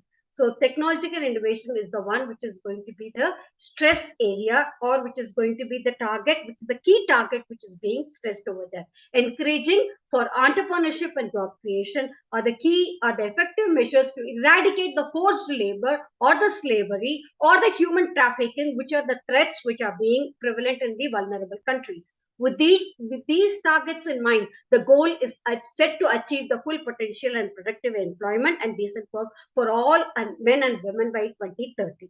So moving ahead, like with this, so far now, what the certain statistics which we can take from the report is that 5%, as it is estimated, 172 million people worldwide were without work in 2018, an employment rate of 5%. From there, it has been gradually moving, and one, as a result of the expanding labor force, the number of unemployed is projected to increase by 1 million every year and to reach 174 by 2020. And by about, again, moving ahead with 700 million, some of the million workers lived in the extreme and moderate poverty in 2018 with less than US dollar of 3.20 per day. So this is again set as a target, saying that at least they should be able to get at least $5 per day. So moving ahead, like with the again coming to the gender equality, women participation in the labor stood as a 48% in the 2018, when it compares to the 75% for men. Around 3 in 5 of 3.5 billion people in the labor force in 2018 were men, and overall 2 billion were informed unemployment in accounting for the worlds. That is what is the required. So when it's such a case, what are the restorative measures that are given as the goal targets is that sustained per capita economic growth in accordance with the national circumstances, and in particular at least 7% of the gross domestic product growth, that is global GDP per annum in the least developed countries. So, and moving ahead, achieve high levels of economic productivity through diversification. Now, how this can be, global GDP can be achieved. Sorry, I'm going to the previous point, because how this can be achieved, because people should start, that is where the stress of MSMEs and SMEs come into action. That is, people should start starting their own businesses, their own startups, such that they are all able to work on their own businesses, make their own business, and they become entrepreneurs, such that each one will be able to contribute to this global GDP factor which is being involved, though at a national level and later on to the international level. So when we do this, we will be able to achieve higher level of economic productivity through diversification and technological upgrading and the innovation, including through a focus of high valued, added and labor intensive sectors. So moving ahead, what is actually required at the national and the international level, that's what is addressed in the third part of it, is that promote development of oriented policies that will support productive activities, decent job creation, entrepreneurship, creative and innovation, and encourage formalization at the growth of micro and macro and medium sized enterprises, including access to all the financial services which are being involved. So thereby, we will be able to improve progressively through 2030 with the global resource efficiency in consumption and production of the endeavor to decouple the economic growth from the environmental degradation in accordance with the 10-year framework of the programs of sustainable consumption and the production, which is being therein, with the developed countries taking the lead. Very importantly, with the developed countries taking the lead. As Dr. Ramesh was mentioning, if anything which is being very good in the other country, we will be able to borrow the systems from them, their assistance from them, such that we will be able to help the people, the vulnerable countries which are trying to make the progress, which are trying to really combat the situation. So by 2030, we will be able to achieve the full and productive employment and decent work for all men and women, including for young people and persons with disabilities, and equal pay for all work with the equal value. By 2020, sustainability reduce proportion of the youth not in employment, education, or training. So such that we will be able to see the difference. And for doing this, we'll have to take immediate and effective measures to eradicate forced labor and modern slavery and the human trafficking, and secure prohibition and the elimination of the worst forms of child labor, including the recruitment of use of child soldiers, and by 2030, 25, and the child labor in all its forms. So I think many countries like India has been following these systems and they are in place. Especially people are highlighting more about certain countries from Africa, that child labor is being a part of it, that we all know very well. But still, how to really get out of this situation is what we need to work on, as we are as educators or as moderators and as thinkers about the sustainability solutions. We need to work on policies such that we will not compromising on the some children are even breadwinners in those countries. So in that case, we need to help them to earn their income, but also not to compromise on their studies even. So protect labor rights and also education rights, such that we will be able to promote safe and secure working environments for all the workers, including the migrant workers, in particularly the women migrant workers, those in the precarious employment. By 2030, devise and implement policies to promote sustainable tourism that can create jobs and promote local cultural products. Strengthen the capacity of the domestic financial institutions to encourage, expand access in banking, to banking, insurance, and financial services for all. Every time when we talk about banking, is that when we talk about banking systems, these days, how to the people becoming techno-savvy and the use of technological advancement in daily life has become the real walk of life, such that people are forced to learn about certain things, these things, such that they should at least have a bank account for themselves to have a free access to all these monetary benefits or the monetization processes which are being involved in it. So strengthening the capacity of the domestic financial institutions to encourage, expand access to banking and the insurance and the financial services for all is again a key parameter that we need to work on. So last but not the least, the increased aid for the trade and support for all the developing countries, in particular to the least developed countries, including enhanced integrated framework for trade related technical assistance to the least developed countries.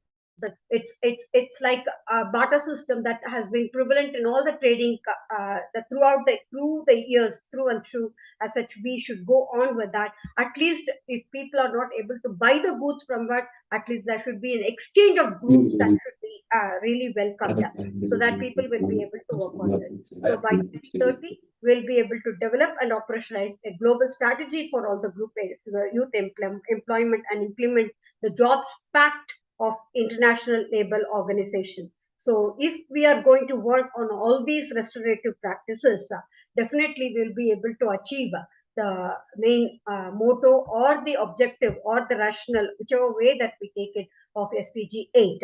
So that's what has been really summarized in the whole report as such, as we see.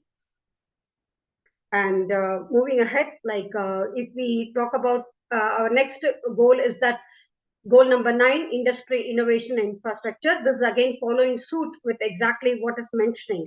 That is, what is the key important is the global manufacturing, which shows the slow growth and the global shares in the manufacturing employment declines. So this is another key concern of the SDG, which is being mentioned. That is SDG 9, which we are talking about, industry, innovation, and infrastructure. And again, it is a very key thing when it comes to the global economic contribution, because investment in the infrastructure and innovation are the crucial drivers of the economic growth and the development. With over half of the world population now living in cities, mass transport and the renewable energy are becoming even more important as they are the growth of the new industries and the information, the communication technologies.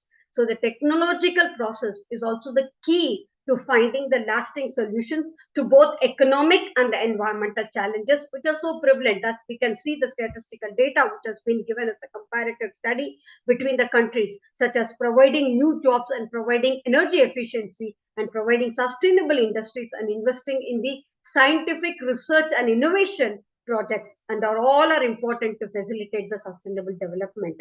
More than 4 billion people still do not have access to the internet. That's the actual fact. And 90% are from the developing world. Bridging this digital division is crucial to ensure equal access to information and knowledge, as well as foster the innovation and entrepreneurship. Hope everybody will agree with me. Everything is there in the internet. If we don't have an access to how to access the data which is there, what is the use for it? So to make people being accessible to the information which is there in the internet is something which we need to work on. That's what is the basic criteria for the industrialization. That is what is being talked about. So 2.3 billion people of the worldwide lack access to the basic sanitation. 40% in about low-income African countries, infrastructure constraints cut businesses' productivity by around 40%. 2.6 billion in developing countries do not have access to constant electricity, as Balamurugan sir was mentioning. And more than 4 billion people still do not have access to the internet. And 90% of them are all from the developing world. Developing world, not developed one or emerging there. They are still developing. So the renewable sectors currently, more than 2.3 people are with just reaching of the 20 million target which has been set. So when it comes to the goals targets or the key takeaways that we are talking about, when it comes to the SDG 9, is that the key insights of the goal with the industry and the innovation structure is to develop quality, resilient infrastructure. What do we mean by that? Quality, resilient infrastructure is that we aim to develop quality, reliable, sustainable, resilient infrastructure, providing the basic needs which is for the regional and the trans-border infrastructure to support economic development and human well-being, with a focus on affordable and equitable access for all. So to achieve this, such a big infrastructure that we're talking about, regional trans-border infrastructure with the economic development and the human well-being and with equitable access for all. What is the first key thing is that being stressed in our goal key takeaways is that promote sustainable industrialization. That the goal is to promote inclusive and sustainable industrialization by 2030, significantly raise the industry's share of employment and GDP, the gross domestic product, in line with the national circumstances, and double its share in the least developed countries. So, and the key thing is that which nobody should compromise is double its share in the least developed countries. That is, in countries we don't. I'm not purposely taking names of certain countries because this is a universal forum, this is a global forum where people should not get offended. That's why I'm not taking the name of the country. Sorry about it. And second pointer is that to foster innovation. Goal 9 seeks to enhance scientific research, upgrade technological capacities of the industrial sectors in all the countries, in particular developing countries, including by 2030. Thereby encouraging innovation and sustainability, increasing the number of research and development projects like us. What we are doing today is the research work. Keep talking about it. It's like sharing best practices, sharing knowledge, such that the workers per 1 million people and the public-private research development is spending. So this is what is the thing that we need to work on to foster innovation. Third parameter is that to increase access to ICT and internet. A key target that is to significantly increase the access information, the communication technology, and to strive to provide the universal and affordable access to the internet in at least the developed countries by 2030. Such that support developing countries. Goal 9 emphasizes that the need to facilitate sustainable and resilient infrastructure development in developing countries through enhanced financial, technological, and technical support to African countries and least developed countries, with the landlocked developing countries and small island developing states, etc., etc., etc. So these are the states, these are the areas that we need to work on. And while doing this, adopt clean technologies. That means, as Dr. Ramesh was mentioning, data handling is the key thing. As we know, this is a very crucial thing that people are very, it's very good. It's more like a science. Science is too good and science is always returning. It's more like a knife. So when you have the data, adopt clean technologies by 2030, aim to upgrade infrastructure and retrofit the industries to make them sustainable with increased resource efficiency, with proper data handling systems and greater adoption to the clean environments and sound technologies and industrial processes, with the cyber check and sustainability which is being involved in this process. In summary, this Goal 9 is focused on building resilient infrastructure, promoting inclusive and sustainable industrialization, and fostering innovation, with a particular emphasis on supporting developing countries and adopting clean technologies. So our key takeaways when it comes to the industry, innovation, infrastructure from SDG 2024 SDG report is that develop quality, resilient infrastructure. This is the basic thing, such that we will be able to include the regional and transborder to support economic development and human well-being, with a focus on affordable and equitable access for all. Promote sustainable industrialization, foster innovation, increase access to ICT internet, and support developing countries and adopt clean technologies.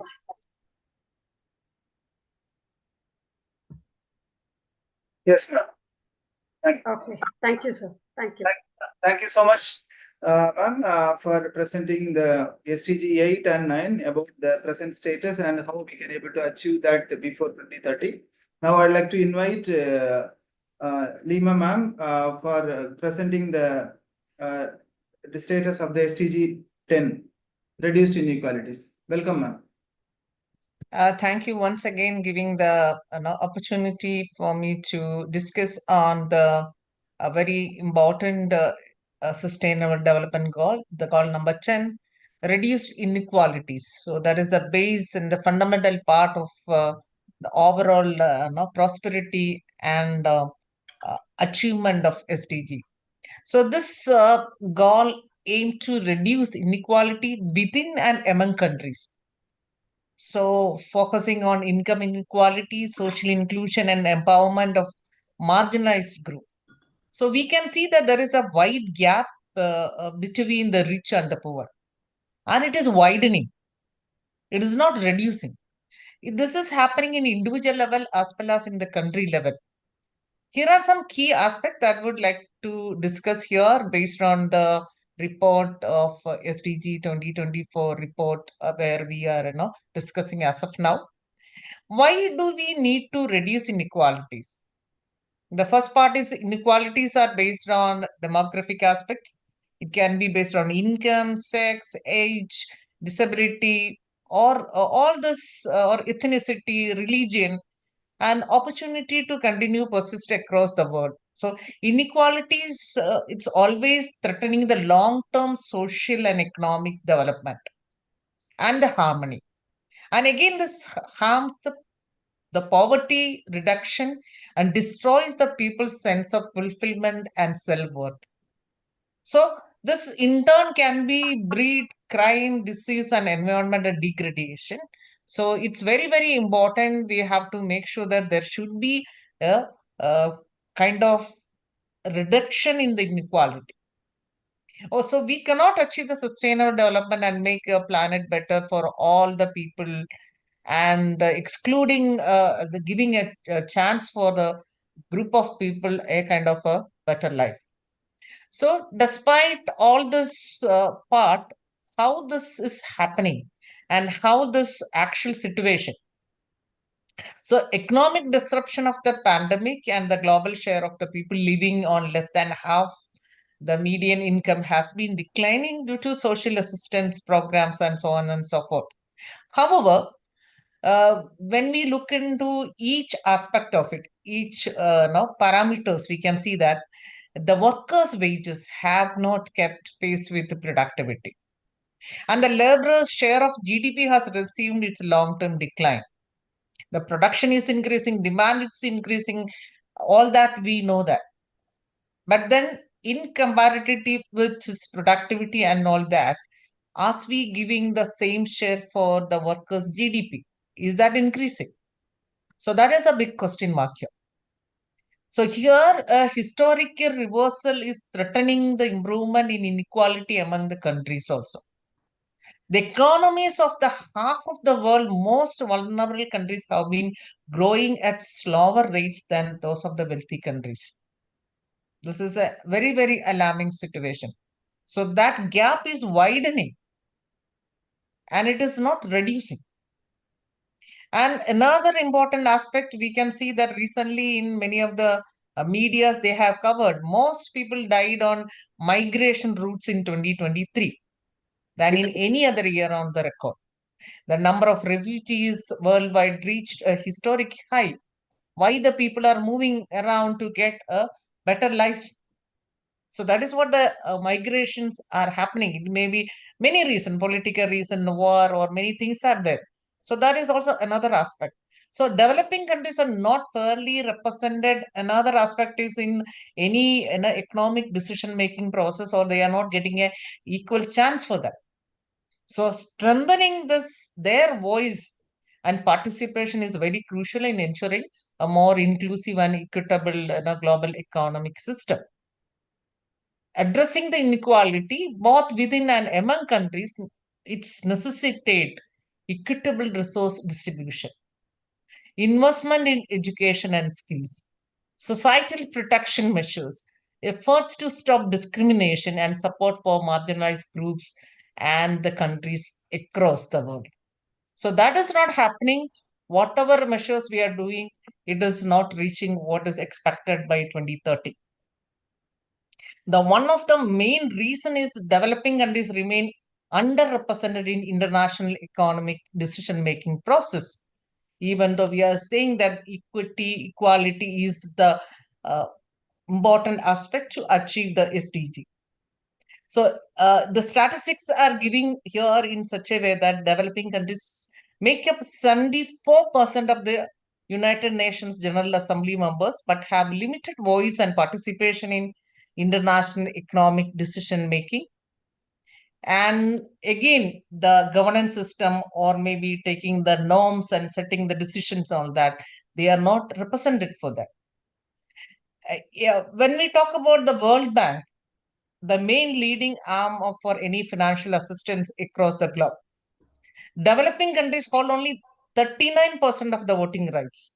It's far short of their 75% share of their bank membership. Membership, they have 74 or 75 percentage is there, but in terms of making the decisions, they have only 39% as the voting rights. So the voting rights is definitely giving the decision. So that is definitely not in proportionate with their membership.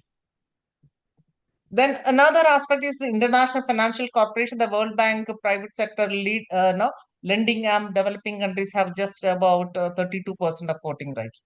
This also shows that they don't have much say in the decision making, only 32% voting rights for the developing countries. Then coming to the International Monetary Fund completed 2 general reviews of 2019 and 2023 without any changes to the distribution of or making the voting rights. So these are leaving the developing countries with only the same percentage of 37 what we have mentioned about the voting rights. So there is no change is happening. Even though we have set this goal since 2015 to make equality, but when it comes to the actual practice, even though after that 2019 there was a review meeting happened, 2023 has happened, but it is not. Anyway, we have another one is coming in 2024. Other international financial institutions such as regional development banks have not undertaken any voting rights reforms since 2015 or announced plans to change that. So still it is happening. So the only thing or we are dreaming that by 2025. So the 4th International Conference on Financing for Development is happening. There definitely they'll have an opportunity to address these shortcomings. And definitely that will strengthen the global governance arrangements for the developing and developed countries. So that is very, very important aspect.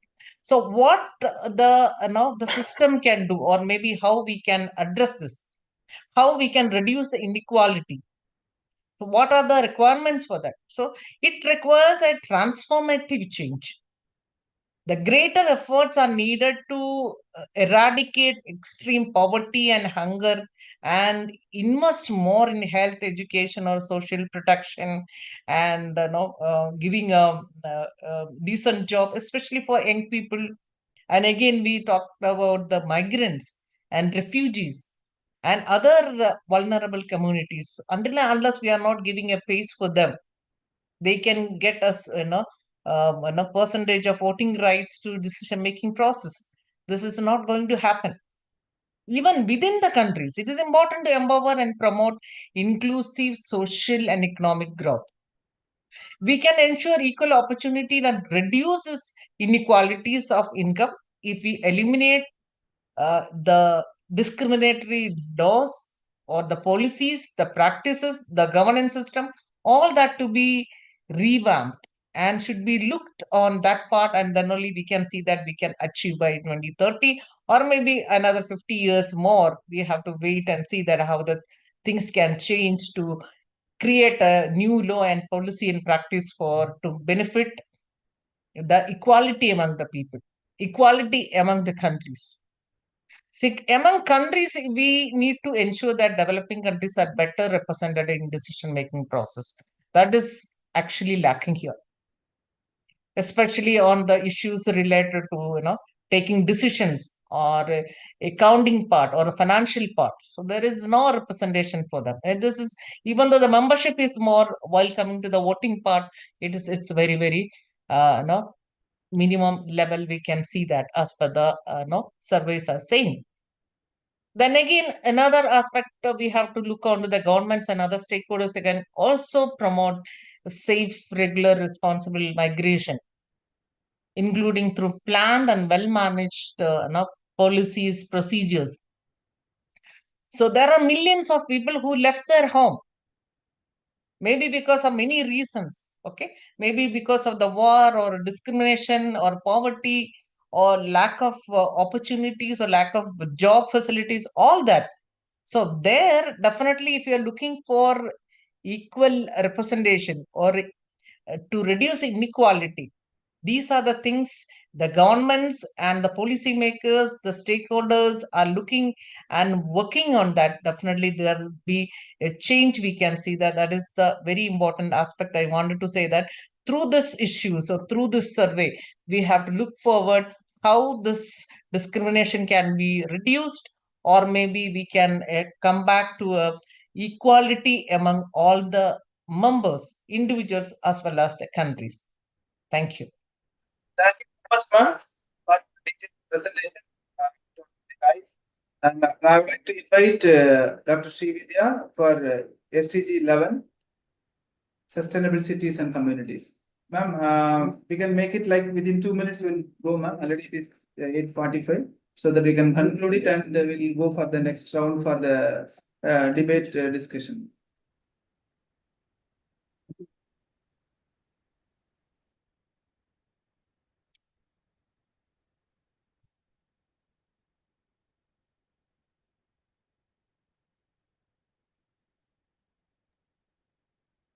Please Sure, sir. unmute. Well Unmute. noted, well noted, sir. Well noted. Thank you, ma'am. Thank you.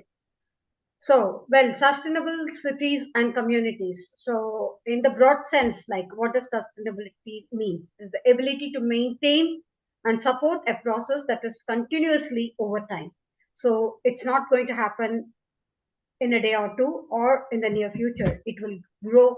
It will just happen gradually. So, that is what is the whole thing that we need to look into when we talk about sustainable cities. And moving ahead, the goal of sustainable cities and communities is that what does it main thing is talking about is that by 2050, 2/3 of all humanity, that is 6.5 billion people, will be urban. That is more than half of us live in cities, though. Our sustainable development cannot be achieved without significantly transforming the way we build and manage our urban spaces. So it's basically related to the process of urbanization.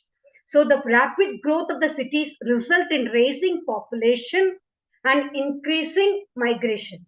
That has led to the boom of the megacities that we have seen, especially in the developing world, and the slums that are becoming more significant. That is a significant feature of the urban life.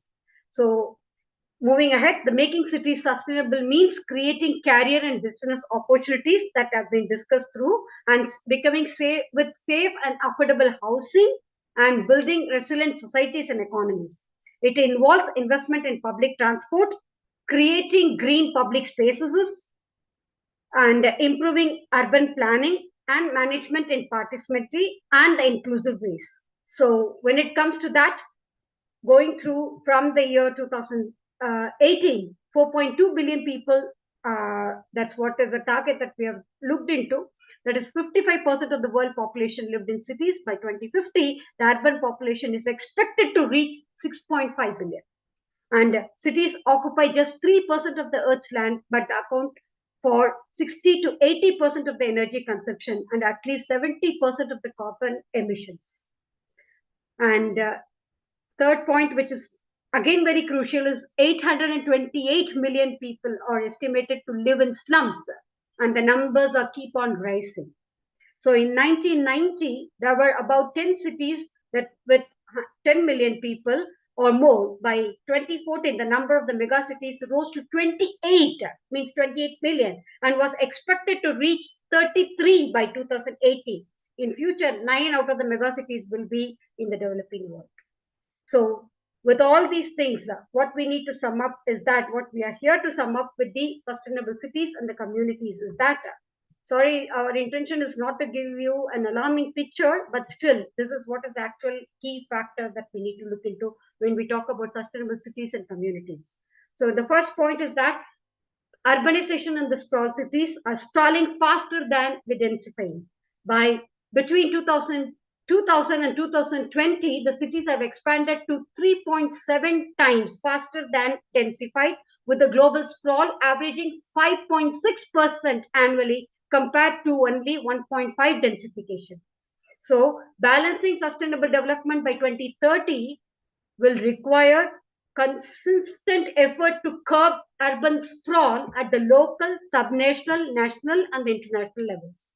So that's what is the thing. And access to public spaces and services is a key thing. Again, the third point which is being stressed is that access to open public spaces is notably deficient in the least developed countries, that is LCDs, where fewer than 3 in 10 people can conveniently reach such areas.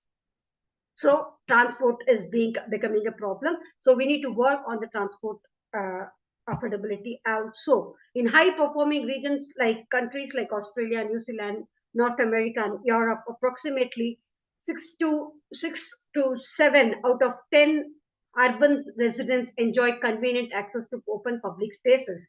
As we know, the fastest trains, the metro trains, which are being so common, the trams, which are so common in these countries, that has to be made prevalent and made available to the people who are there in the vulnerable countries or the other countries, that the emerging countries that we are talking about. So disaster resilience, when it comes to on an average of 104,049 critical infrastructure units and facilities were destroyed and damaged by disasters annually from 2015 to 2022. That we know exactly with the earthquakes and other things. So disasters also to be disrupted over 1.6 million basic services, including education and health services each year. So the restoration processes have to be proactively thought and be kept as a safety measure, which are being there.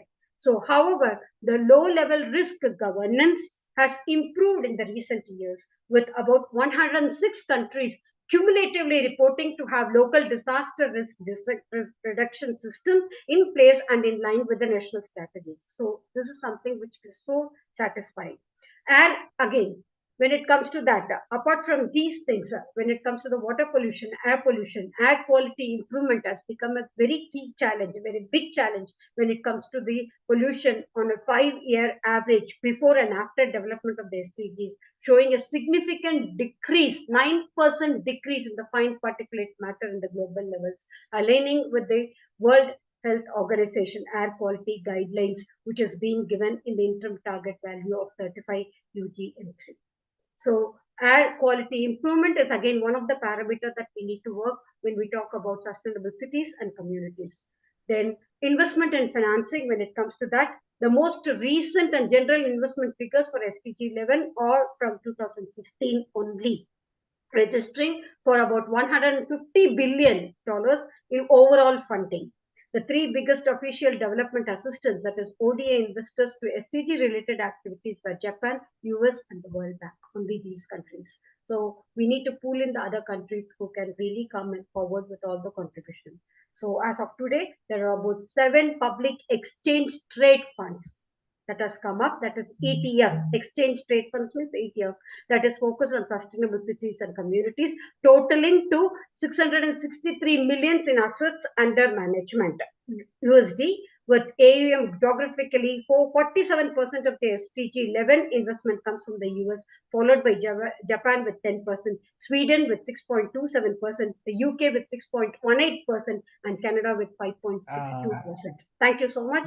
With that, I need to conclude my key takeaways from the report, and maybe we'll catch on with the rest. Thank you.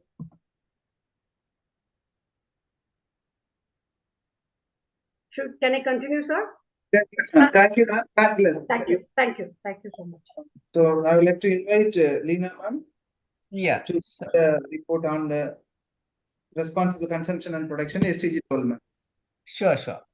Thank you once again. See, the goal number 12 is representing on responsible consumption and production. So achieving this goal definitely need kind of strategies from different perspective. It requires fostering circular economy models, and then sustainable production practices, and again responsible consumption. Earlier, people were looking only on the production part. They were not looking about the responsible consumption part. So this is definitely giving a different perspective about this goal and how the consumers and other people will be taking into account of this.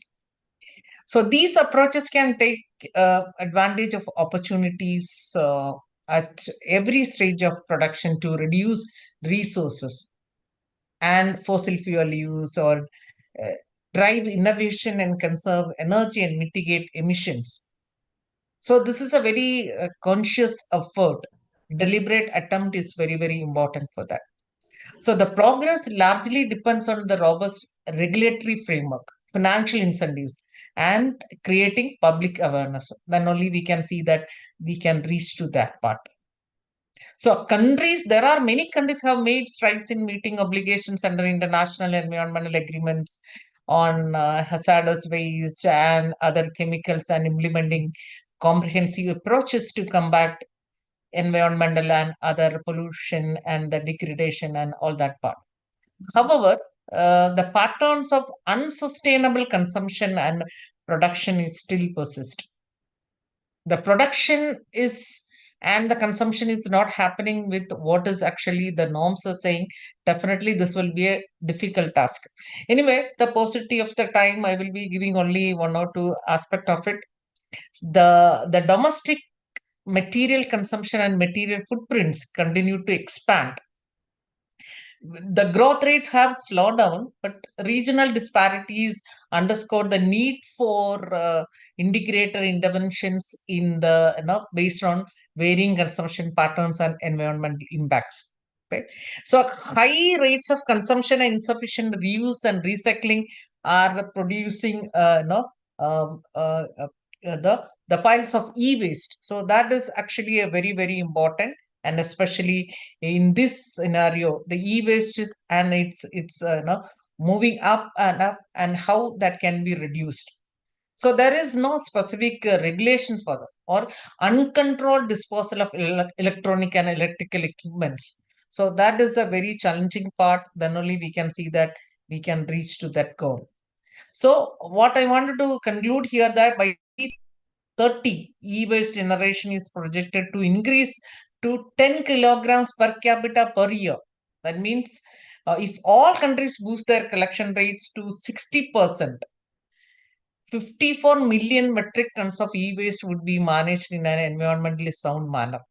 With 30 million metric tons of metal resources, we are recovering it. So this would also prevent 34,000 kilograms of mercury emissions, and that too 209 million metric tons of carbon dioxide equivalent of emissions by 2030. So these surveys and data are giving an alarming situation to the production and manufacturing unit, how they have to taken care of it, and the regulations are very, very important to throw lights on that. And again, another last part I want to say that I will take half a minute. Monitoring the tourism in line with sustainable development is also a pressing issue that also to be addressed. And the national monitoring based on the tourism satellite accounts and the system of environmental economic accounts provides a good indication of a specific capacity to measure the economic and environmental sustainability. So here these measures are in place. Definitely, we know that we can have to achieve a responsible consumption as well as production. Thank you. Thank you, ma'am. Thank you so much, ma'am. And I would like to invite Dr. Bala give the report on the climate action, which is very, very much essential. SDG 13 climate action.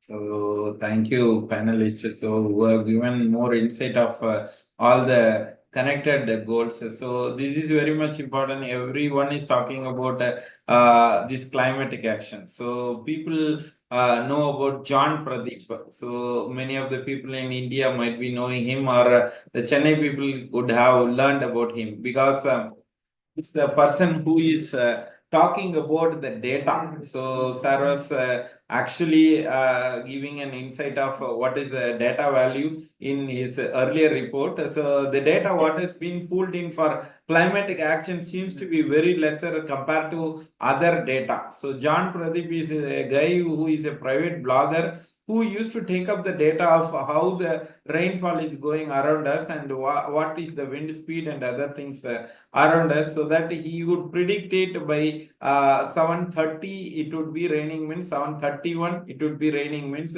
exactly that is the rain. So we could understand the world or the gravity of rain, it's because of this data pooling. So we could also see these climatic changes has brought about the entire world to be united. So earlier goal when madam was talking about responsible consumption and production, so people doesn't know what is responsibility all about. When we are earning too much, so we think that we can switch on the lights or switch it, we don't have the equal responsibility of switching off, so that the carbon fuel is consumed more, so that the responsibility is not being fixed.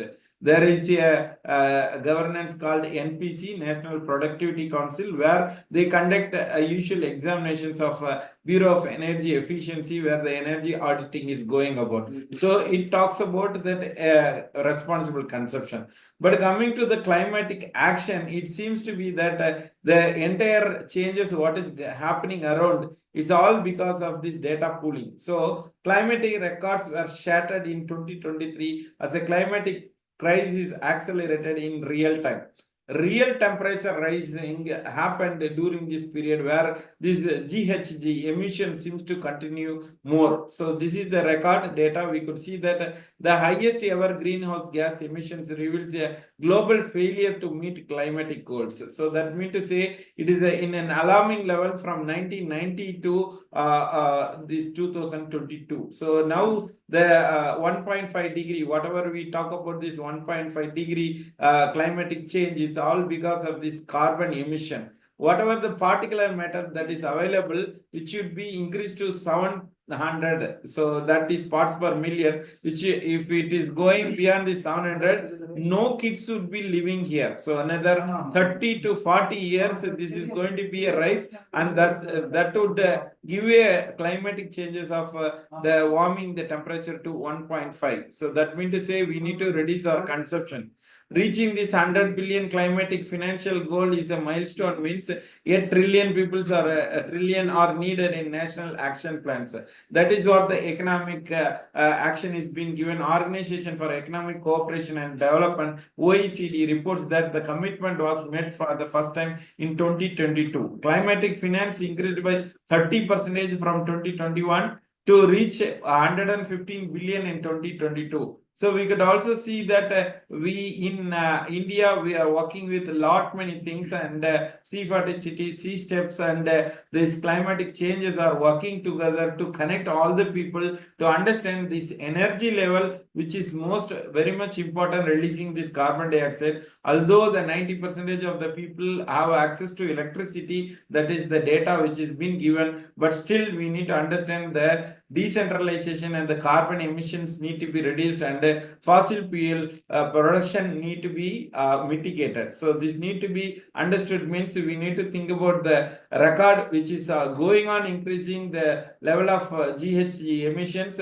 which is giving the warmest year. So we could also see that the record in India, we could see that the longest and the lengthiest day have a higher lighting, but we could also see the temperature is increasing a lot, which also brings about in a month or a day, means for July it was 100 centimeters, 100 millimeter was the earliest record. Today we could see that in July 1st itself, we could see that 233 millimeter of rainfall has been shedded in Chennai.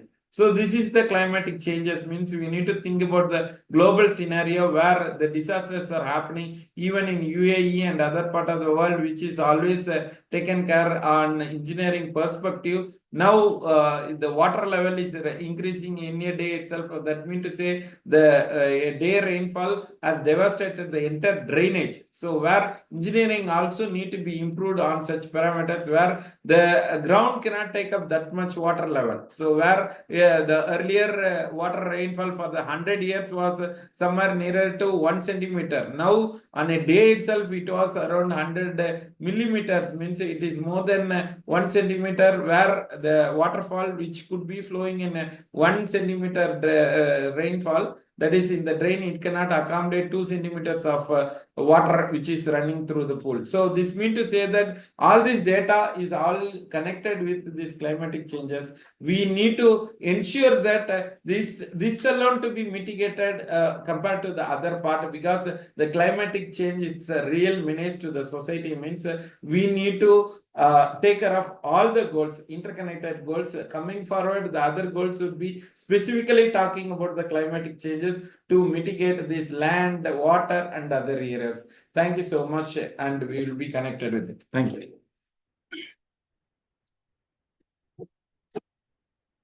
Thank you, Dr. Bala, for SDG 13 climate action. Okay, so I am going to give the essence on SDG 14, life below water. So it is very interesting, life below water. What it states that overfishing, pollution, climate change, and poor management drive continue to decline in fish stock. The amount of fish stock, that is a challenge. It states that global fishery resources decline from 90% to 62.3% in 2021. It is declined, the availability of the fishes 90% to 62 because of this overfishing, pollution, climate changes like that. The second next part is 2020 to 2004 and 2021 data, which states here, you see when the data here, this data states that it will compare 2004 and 2021. With respect to the picture, it states when we talk about the proportion of fish stock, what is the availability of fish stock, it is enormously reduced. When you talk about the Pacific Northwest, previously it is 90%, now it is 44%. Like that, the dark blue which indicates that the present situation, the light blue indicates the 2004 situation. Almost 90%, all the sea location, it got reduced, percentage got reduced. The maximum is Pacific Northwest, 90% to 44. So it shows that the availability of fish is totally reduced. That is a report states that. Next, global agreement. Just a minute.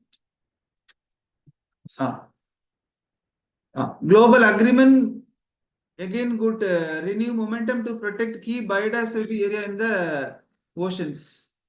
Next, when you talk about these sustainable fisheries will contribute to GDP drop. That also will be there, and the global agreement would renew momentum to protect key biodiversity. That is what it is discussed.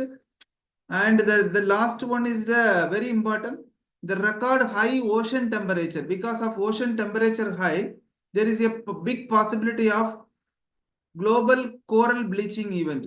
This global coral bleaching event, it is the coral got white color because of this climate change, because of the temperature rise. If it got damaged, automatically the total recycling that will got damaged.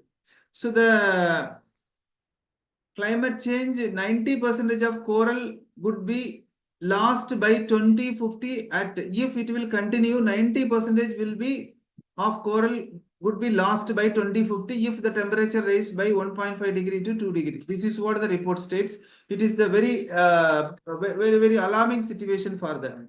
Then come to the SDG 15, that is life on land. Here again, this report states that reducing deforestation depends on improving food security, income, and land rights. So this states from 2000 to 2022, proportion of forest covers from 31.9% to 31.2%. It reduced 31.9 to 31.2, net loss of 100 million hectares. This is a net loss. You all know that because of agriculture, because of cropland cultivations, because of urban and infrastructure development, 6.2%. We are using the forest. Like that, the total percentage of forest get decreased. Because of that, again, the total life cycle will be the problem. So this all again we need to make it some minimum 35 to 40% forest has to be there. So next risk to the species continue to escalate globally. The next come to the land coverage are impacting the mountain ecosystem. The land coverage also impacting the mountain ecosystem. The between 2015 and 2019, at least 100 million hectares of productive land were degraded annually. The report states because of this data, there is a possibility of mountain ecosystem get damaged. When mountain ecosystem get damaged, rainfall get damaged. This always will get a it always again issues for the SDG 14. Like that, biodiversity play a very big role. We need to give lot of challenges for that. This goal is a challenging goal, but again we have to together we will work to achieve this goal. And now I to invite Dr. Srividya to conclude with goal number 16 and 17.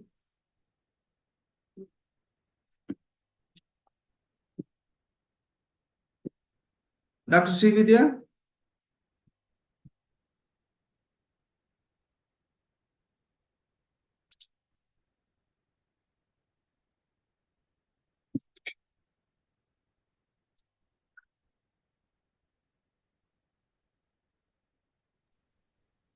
Hello. Yes, Yes, Dr. Srividya, you can continue and conclude with 16 and 17. 16 and 17. Okay, sir. Thank you. So next, moving ahead, SDG 16 is on peace, justice, and strong institutions. That is, as we all know, SDG 16 is a critical enabler and accelerator for achieving the entire 2030 agenda, as it addresses the foundational issues of promoting peaceful and inclusive societies, providing access to justice, and building effective institutions. So the progress challenges is that as of 2023, only 15% of SDGs were on track to meet the targets by 2030, with SDG falling severely off track. SDG 16 falling severely off track. There have been reverses across the board on targets related to peace, justice, and inclusions, especially in crisis settings. So the power dynamics and the governance power dynamics are at the heart of emerging trends on SDG 16, including the relationship between the citizens and the state and the different arms of the government, state and non-state actors, and the states globally. So the pandemic accelerated some authoritarian trends and has been used to undermine dissent and target human rights defenders and erode oversight institutions. So inequality and exclusion, equality and social exclusion have increased due to the policy decisions and have disenfranchised targeted communities, reduced social protection, and enabled corruption and promoted political fragmentation. All these things are the actual matter of facts and hardships that has been prevalent. So digital opportunities and risks, the rapid move on online spaces during the pandemic has highlighted the potential use of digitalization to improve transparency and access, but also the risk of misinformation and targeting on opposition and civil society and reinforcing on the digital divide. So in summary, the key insights of the highlight of the critical role of SDG 16 as an enabler has significant challenges in making progresses and importance of addressing the power dynamics in the government issues, raising inequality and exclusion, and the dual-edged nature of digitalization, all which must be urgently addressed to achieve peaceful, just, and inclusive societies by 2030.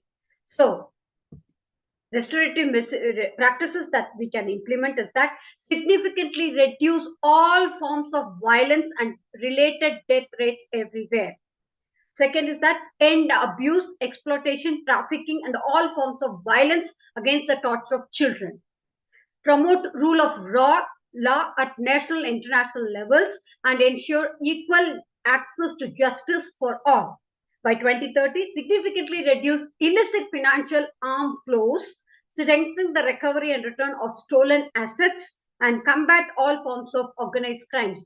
As we can see, the heritage flows which are coming and prevalent being prevalent as such with all significance, substantially reduce corruption and bribery in all the forms, and develop effective and accountable, transparent institutions at all levels, ensure responsive, inclusive, participatory and representative decision making at all levels, broaden and strengthen the participation of developing countries in the institutions of the global governance. By 2030, provide legal identity for all, including the birth registration, ensure that public access to information and protect fundamental freedoms in accordance to the national legislation and international agreements, strengthen relevant national institutions, including through the international cooperation and building capacity at all levels, in particularly in developing countries, to prevent violence and combat terrorism and crime, promote, enforce non-discriminatory laws and policies for all the sustainable development. So, moving ahead, our next goal is SDG 17, Partnership for the Goals. This is a very key goal as it summarizes the whole thought of SDG 1 to 16 throughout. So the importance of partnership is the one that really makes it happen. It is like Make in India. Make it a SDG is this SDG 17. So it is the importance of partnerships. Achieving the ambitious 2030 agenda requires a revitalized and enhanced global partnership that brings together all the governments, civil societies, and the private sectors and the UN and other stakeholders to mobilize all available resources. So collaboration versus cooperation and coordination. So see all the C's together: collaboration, cooperation, coordination. SDG 7 does not clearly distinguish, though it does not distinguish between the cooperation, coordination, collaboration, representing the ascending levels of relationship and interdependence. But still, this has to be there. Collaborate, cooperate, and coordinate. For a more nuanced understanding of these concepts will really help us to reach the SDG 17 rational. So when we talk about collaborative advantages and inertia, while the mainstream research emphasizes on the positive aspects of the collaboration, such as transformation, innovation, and the beneficial outcomes, and the theory of collaborative exchanging ideas, exchanging knowledge, exchanging best practices, highlights the need and considered to be the ambiguities and complexities and tensions involved.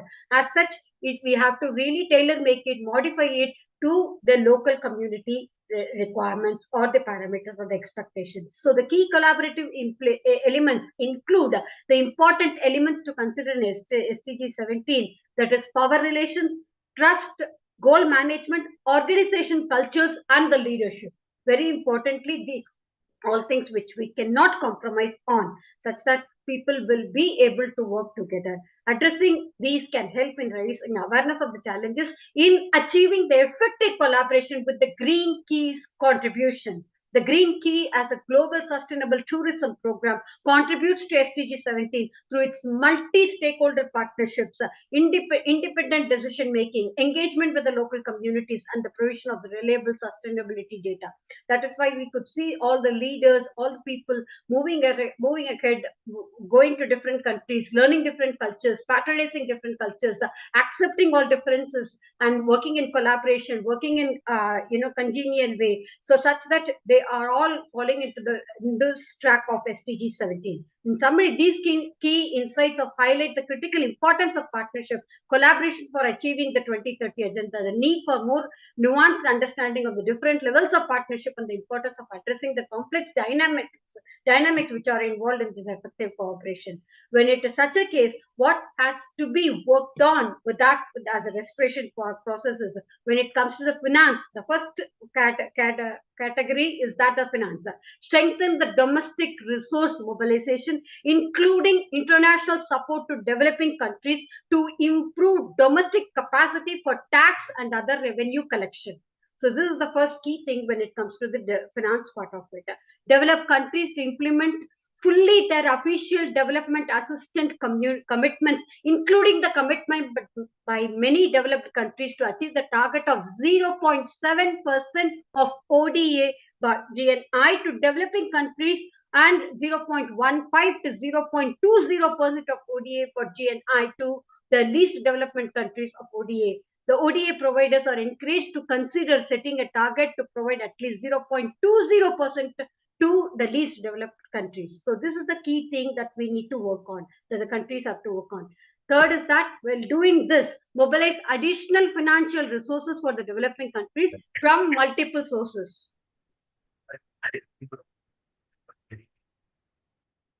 Assist developing countries in attaining the long-term debt sustainability through coordinated policies aimed at fostering debt financing, debt relief, and debt restructuring as appropriate, and address the external debt of highly indebted poor countries to reduce debt distress.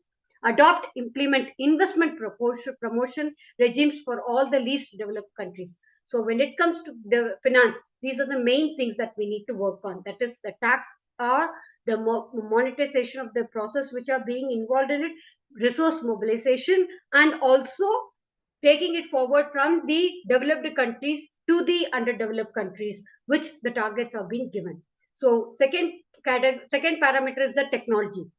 Enhance north, south, and triangular regional and international cooperation and access to the science, technology, and innovation, enhancing knowledge sharing on mutual agreed terms, including improved coordination among the existing mechanisms, in particular at the United Nations level through the Global Technology Facilitation Mechanism. That is why what all things that we are sharing here, it has to reach wherever it has to reach, and then only it will be it reaches rational. Promote development and transfer, dissemination and diffusion of the environmental sound technologies to developed countries on favorable terms, including the concessional and preferential terms as mutually agreed. Fully operationalize the technology bank and science and technology and innovation capacity building mechanism for the least developed countries by and enhance the use of enabling technology, in particular to the information and communication technology, such that we are all in par with the same level and we are able to communicate further. So capacity building, enhance the international support for implementing effective targeted capacity building in developing countries to support national plans to implement all sustainable developmental goals, including the north-south with a triangle cooperation by developing the green skills, which are going to be the future of the world. So when it comes to capacity building, instead of just going to the proper conventional way of studies or the schooling or the educational pathway, move on to the green skills such that people will be able to work for their life and life for the work. As such that the fourth parameter is the trade. Promote universal rule-based, open, non-discriminatory, and equitable multilateral trading system under World Trade Organization, including through the conclusion of the negotiation under its Doha Development Agenda. Significantly increase the exports of the developing countries, in particular with the view of doubling the least developed countries' share with the global exports by 2020. Realize the timely implementation of the duty-free and the quota-free market access on a lasting for a least developed countries consistent with the World Trade Organization decisions, including by ensuring that preferential rule of the origin applicable to the imports from the least developed countries are transparent and simply contribute to the facilitating the market access. When we do this restoration process, there are certain systemic issues that we will be facing. So addressing those issues, policy and institutional coherence comes in the first place. Enhance global macroeconomic stability, including the policy coordination and policy coherence, such that a global policy that has to be established, that has to be generated, that has to be established, that has to be mandated for people to follow when it comes to the trade part of it, the exports and imports. And enhance policy coherence for sustainable development, respecting all the 17 SDG goals that has been delivered, that as adopted by UNESCO. Respect each country's policy space and leadership to establish and implement policies for poverty eradication and sustainable development. So when we work on these systemic issues, what is the key thing which comes in the next place in the flow of progress is the multi-stakeholder partnership. Enhance global partnership for sustainable development, complemented by the multi-stakeholder partnership that mobilizes the share of knowledge, expertise, technology, financial resources to support the achievement of the sustainable development goals in all countries, particularly the developing countries. So we should give a big pat to IGEN for conducting such a session that we are already working on this particular line of developing global partnership, complementing the multi-stakeholder partnership by sharing knowledge that we are doing today. Thank you. Thank you. So thanks for your great effort. Encourage and promote effective public-private civil society partnerships, building on experiencing resourcing strategies on partnerships, such that it doesn't end on this dais, on this fora of exactly sharing knowledge. It has been taken up, and the implementation process that we have seen, as Dr. Ramesh was mentioning in the beginning of the session. So last but not the least, the data monitoring and accountability. Dr. Balamurugan was mentioning by 2030, enhance capacity building, support to developing countries, including the least developed countries and the small island developing states, to increase significantly the availability of the high quality, timely, reliable data disaggregated by income, gender, age, race, ethnicity, migratory status, disability, geographical location, other characteristics, etc., etc., etc. Irrespective of all this fact, let's work on this data monitoring and data handling with with accountability, on the basis of trust and congeniality, which is being prevalent there. So by 2030, building on existing initiatives, develop measurements of progress of sustainable development that will complement the gross domestic product, that is GDP, and support statistical capacity building in all the developing countries. To conclude, not a single SDG is on track to be fully achieved by 2030. If current trends continue, the goals are going to be highly ambitious and will require accelerated process in many areas. Some of the most off-track SDGs, including ending poverty in all its forms everywhere, that is Goal 1, achieving food security and improved nutrition, that is Goal 2, ensuring access or affordable, reliable, and sustainable and modern energy for all, that's Goal 7. Regions like African continents and South Asian face greatest challenges in achieving the SDGs by 2030 due to the highest poverty levels, conflict, and other developmental barriers which the countries are facing. So to make SDG achievable by 2030, so what are the key things that people have to work on, countries have to work on, is mobilize resources and strengthen partnership, ensure significant mobilization of the resources from variety sources, including enhanced development cooperation to provide adequate means of developing countries to implement SDG programs, facilitate orderly, safe, regular, responsive migration and mobility of people, and encourage official development assistance and foreign direct investment to countries most in need, to improve data monitoring, strengthen the capacity of the national statistical offices and data systems, to ensure access to highly qualified disaggregated data to track SDG progress, conduct regular inclusive reviews of the SDG progress at national, regional, and global levels, accelerate implementation through national action, encourage all countries to develop ambitious national responses and implementation plans for SDG, building on existing development strategies, promote transparent and account scaling up of the public-private cooperation to support SDG achievement, address specific goal challenges, prioritize accelerate process on the most off-track SDGs like poverty, hunger, energy saving, access through targeted interventions, provide extra support to the regions facing the greatest challenges such as Sub-Saharan, African, and South Asian countries.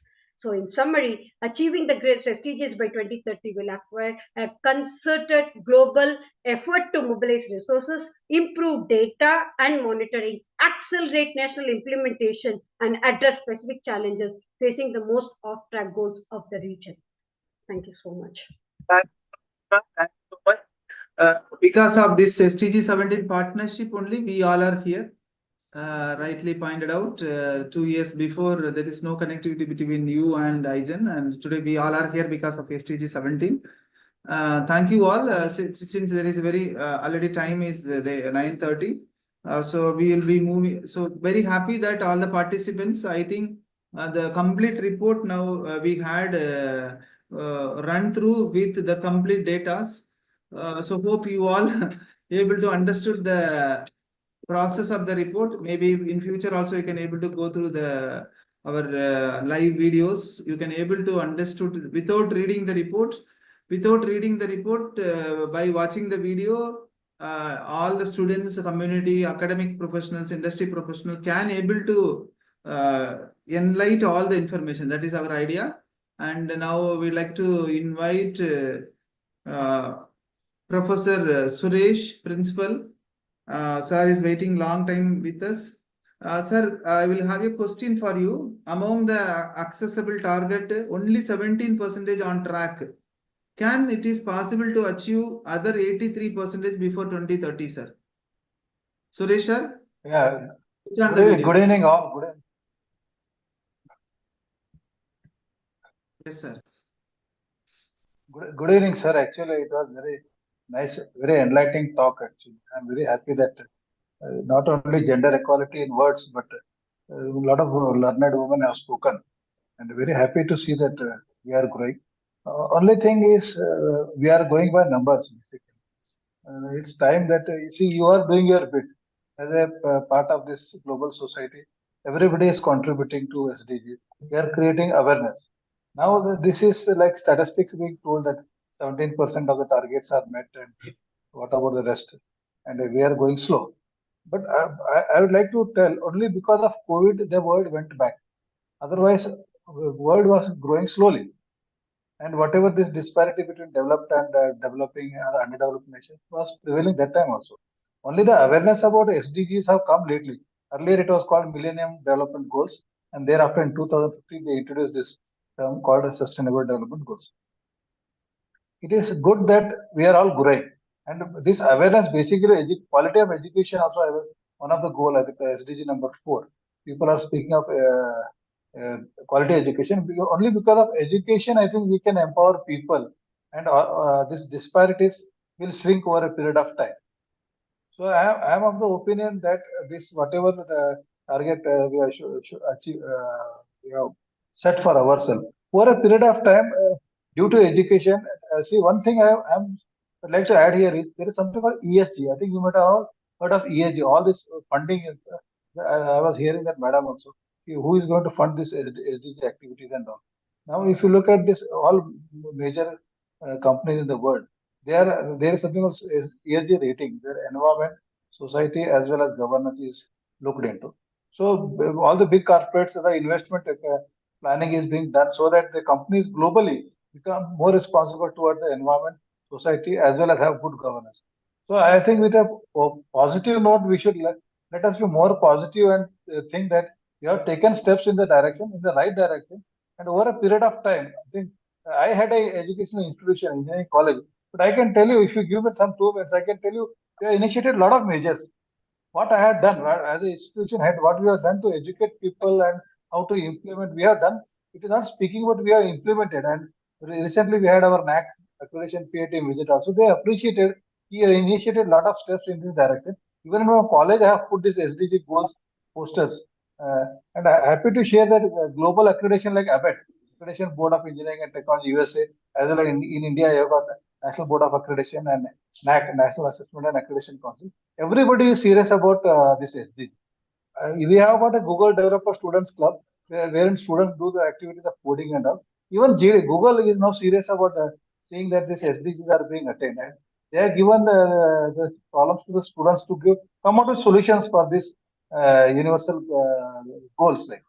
So let us be more optimistic. A lot of activities have been done. Like we have colleges are now implementing solar. It is better. It is the mandate given by the accreditation bodies or the even statutory bodies like AICT, UGC, and all that. You go for net zero now. Don't go to try to consume energy. Institutions should be self-planned and they should go tap in renewable energy.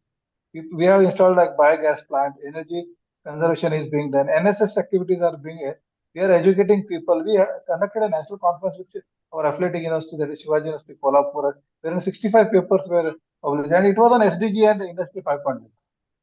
A lot of research is being done, and we have a clean and green campus, long green land, trees are there.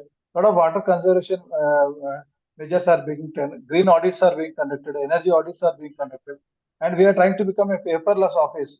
And now, because of accreditation, the quality of education is improving. So definitely, the awareness about this SDGs will increase. The governance is being improved, and our students are being taken to trips to actually various places. There in the forest, there is something called Devrai Dev means God. Dev Rai forest means the forest is reserved for God, where you have got this Ayurvedic plants, so that these plants are used for production of medicines and all.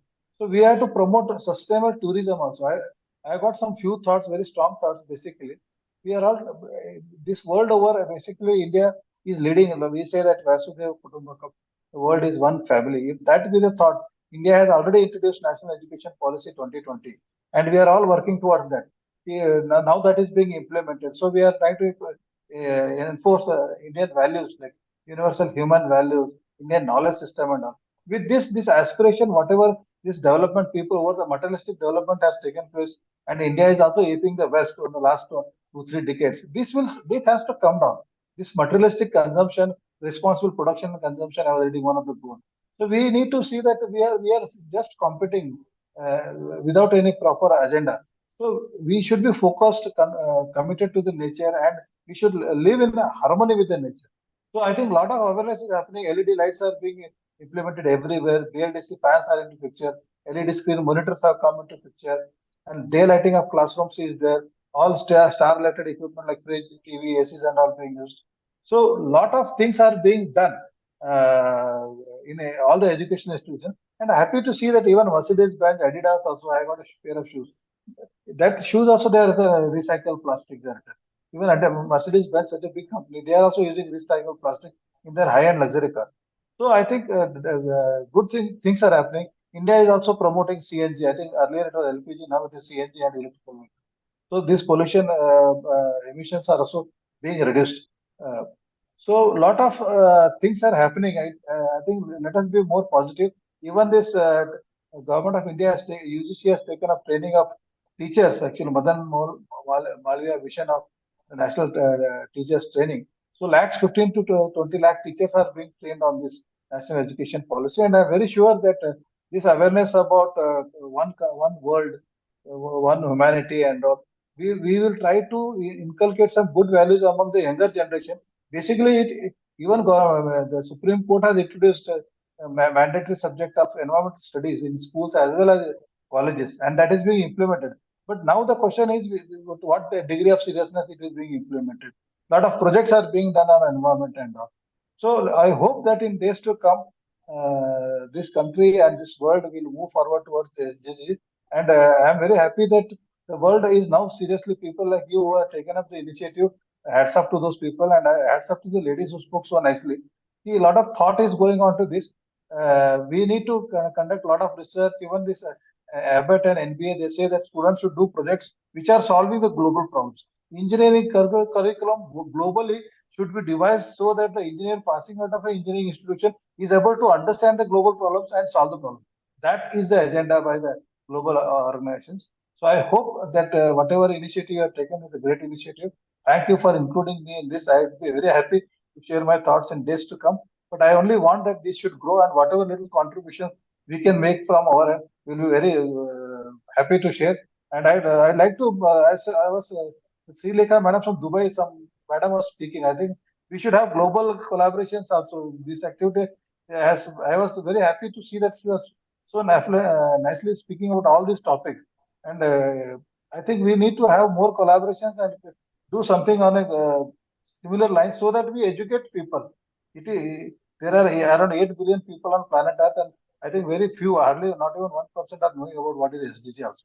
So this is a huge agenda for all of us. Let us do our contribute whatever best we can do in this direction. Thank you, sir. So, Dr. Suresh, sir, can you little brief about you, sir, which university principal, which college, so that people. Sir, I am Suresh D. Mane. I am principal at Dr. D.Y. Patil Pratishthan's College of Engineering, Salokhe Nagar in Kolhapur, Maharashtra. Okay. So this is adjoining Karnataka only. So I was principal in Karnataka for 6.5 years, and last 2.5 years I am principal. Prior to that, 20 years I was into Indian Railways. I took voluntary retirement to get into academics, finish my PhD, and now I am happily contributing my mind to the academy. Yes, so thank you so much, sir. We will be joining together and we will work together, sir. Yes, so sir, you rightly pointed out. You rightly point. So this today's session is to go through the report of SDG Index 2024. That is the idea. But we had a good session by goal number 1 to 17, and you given a lot of essence on that in the positive note. Lot of works are going on.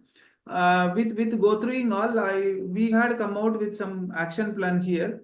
Can we go for a IGEN STG best practice presentation inside our country, or like competitions like that? So the idea began Why this not, sir? Why not? Yes, sir. You told that some college, they have very best practice in particular STG. They will present it, and that the IGEN will be the platform to take this STG best practice, and we can like a book we can publish. So that book will be useful for all other academic institution to follow that, so that we will be the Yes. platform to take it forward to support the goal to be achieved like that. So that is a conclusion I want to have regarding this session, sir. Any Sure, session? sure, sir. And IGEN also having a concept called IGEN Green Sustainability Partner Program, sir. It is a partner program. It is a 1-year partner, 2-year partner like that. In this regard, I will talk to you later. We have 9 different principles. We can, in that one angle is STG for college like that. We will have a concept called again 9 implementation, how we can able to integrate STG into the academic part. Presently, we have Yes, 10. sir. Presently, we have 10 partners. We are working on that, sir. We'll come back to you regarding that. So I think since we have 6 or 7 questions, but the time is 9:40, so I would like to conclude here. So otherwise, it is not good that almost 2.5 hours over like a movie. So very happy that Dr. Srividya and Dr. Leena James. So this all happening because of STG 17 partnership for the goals, and we will have a final concluding note by each speakers. Then we can conclude. So I would like to have Leena James to the concluding remarks.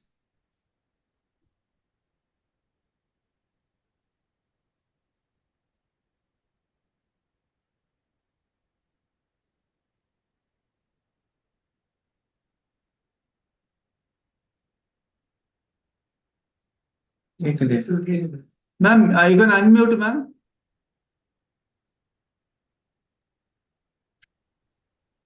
I'm so sorry. I just wanted to say that it was a very fruitful discussion among all of us, and especially the people, those who are looking only on 1 or 2 SDGs. So we got a platform where to understand different SDGs, the all 17 SDGs, and the targets of 169 targets, even though we couldn't touch on all that part. But definitely we got a glimpse of idea how this process is happening, how we can do it on that. These are the things, definitely it will be eye-opening for the people, those who are participated, and even the speakers also. We got a lot of learning, unlearning and relearning, and with this definitely we have to move forward. I wanted to conclude that this would be a platform where we started with, even though we say that's a partnership is the 17 goal, where we have to take together to achieve.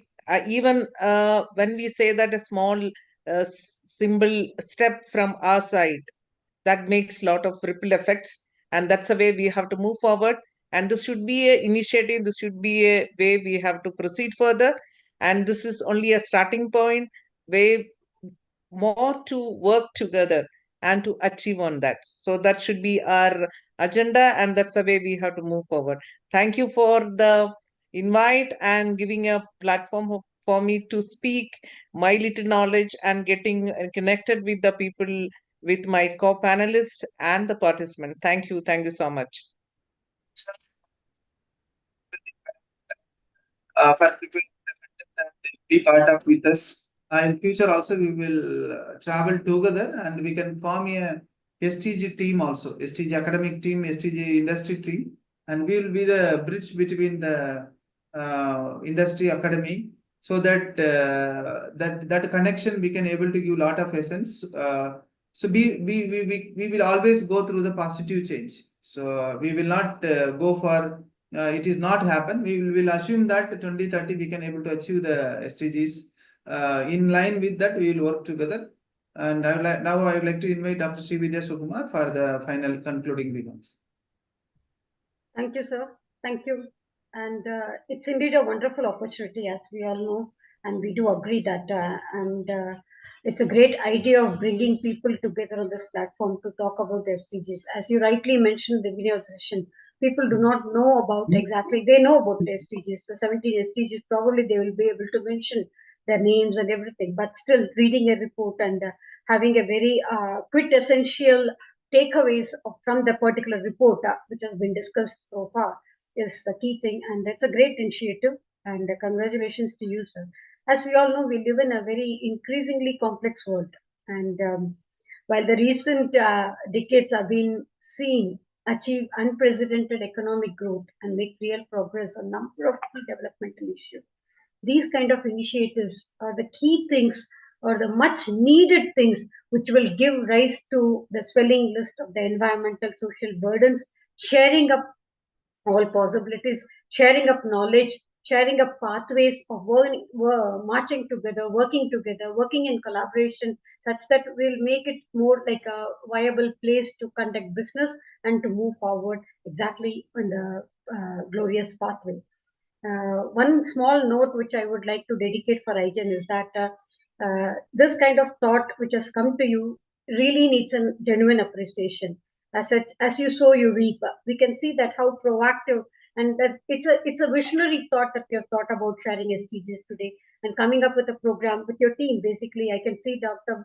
Balamurugan sir sitting with you, and I don't know the name of the person who's there with you, IGEN, Niranjan. So it's a team effort of working in collaboration. And as Mr. Suresh was mentioning, like we should start working in collaboration as such. This particular thought that you have sown has to reap its destiny. That's what. So a thought, reap an action. Will put forth an action. So an action, it becomes a habit. Reap a habit. So a habit, it becomes our character. In the sense, we're not doing anything for somebody's sake. It is ourselves. It will bring a change in ourselves. It becomes our character. So a character, reap a destiny. Such that we are with all thought, with all the objective that we have pulled in today on this platform, we should be able to take it forward. And hats off to you, sir. Thank you so much. As with the genuinity, what you have brought up this platform today for all of in front of us, and definitely it will reach its optimum. It will reach its success through and through. And thank you so much. Congratulations to you and your team and the wonderful team. Thank you so much. Thank you, Doctor. Thank you, Mr. Suresh. Thank you, Leena ma'am. Thanks for joining us. You have been such a wonderful co-host and co-panelist today along with us. Thank you. Thank you so much, ma'am. So in line to that, we will be having maybe in the month of August, we will have the 17 speakers to present the SDG index report. Like that, one session also we can have, so that we will get a 17 speakers, and so within these two sessions, we can able to give the information report to the people, particularly for the students. That is the thing. Now I would like to invite Bala to give the concluding remarks. And Yes, sir. It is good to see that the panelists have taken much of the time in explaining the things as well as giving the insight of the data, so which has been remarkably placed to the community. So that's where the partnership is going to occur. That is the one part, and we could also see that we always talk about think globally and act locally. So that's what going to happen. When reading data, we could see that. We could see Pradeep John as a blogger, Priyadashni, the school kid who was thinking about the changes in the ironbox and other thing. That is happening in the entire world. We could list out some people. This is happening here. So this is going to be the change management, means the statistics would really bring the change to the world, where everyone would be changing, and by 2030 that would be the target for United Nations, but we can achieve it at the earliest. So as IGEN is doing a greater activity by connecting the kids, because we are working for this 1.5 degree to be reduced, means we need to connect at least 10,000 kids by next year, and these 10,000 in turn would be connecting 1 lakh students, means would achieve the target for the entire community in this area. So likewise to the world. So the billion would be increased to $1 trillion economy, means the $1 trillion economy which boosts up all this work to get it connected. So hats off to all the panelists as well as the participants, and thank you so much for the background team. So who has been very vital in connectivity as well as presenting these things, Google Forms and other things. Thank you so much for everyone. Thank you. Thank you, Dr. Bala, and so thank you so much for the people, those who are watching till with us, and you all will be receiving the certificate within 7 days. I think Dhanush, you can.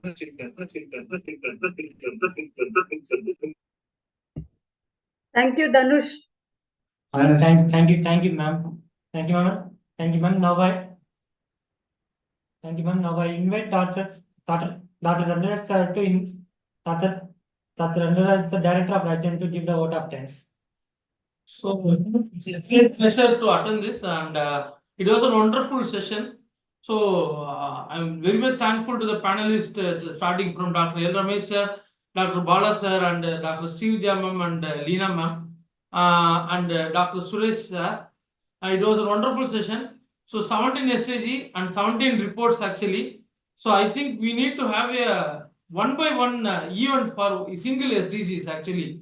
To be elaborately, we need to conclude the data, and we can able to understand the SDG reports for almost from 2005 until date. We can able to collaborate, and we can able to bring up with good data so that we can align ourselves in what way we are working actually.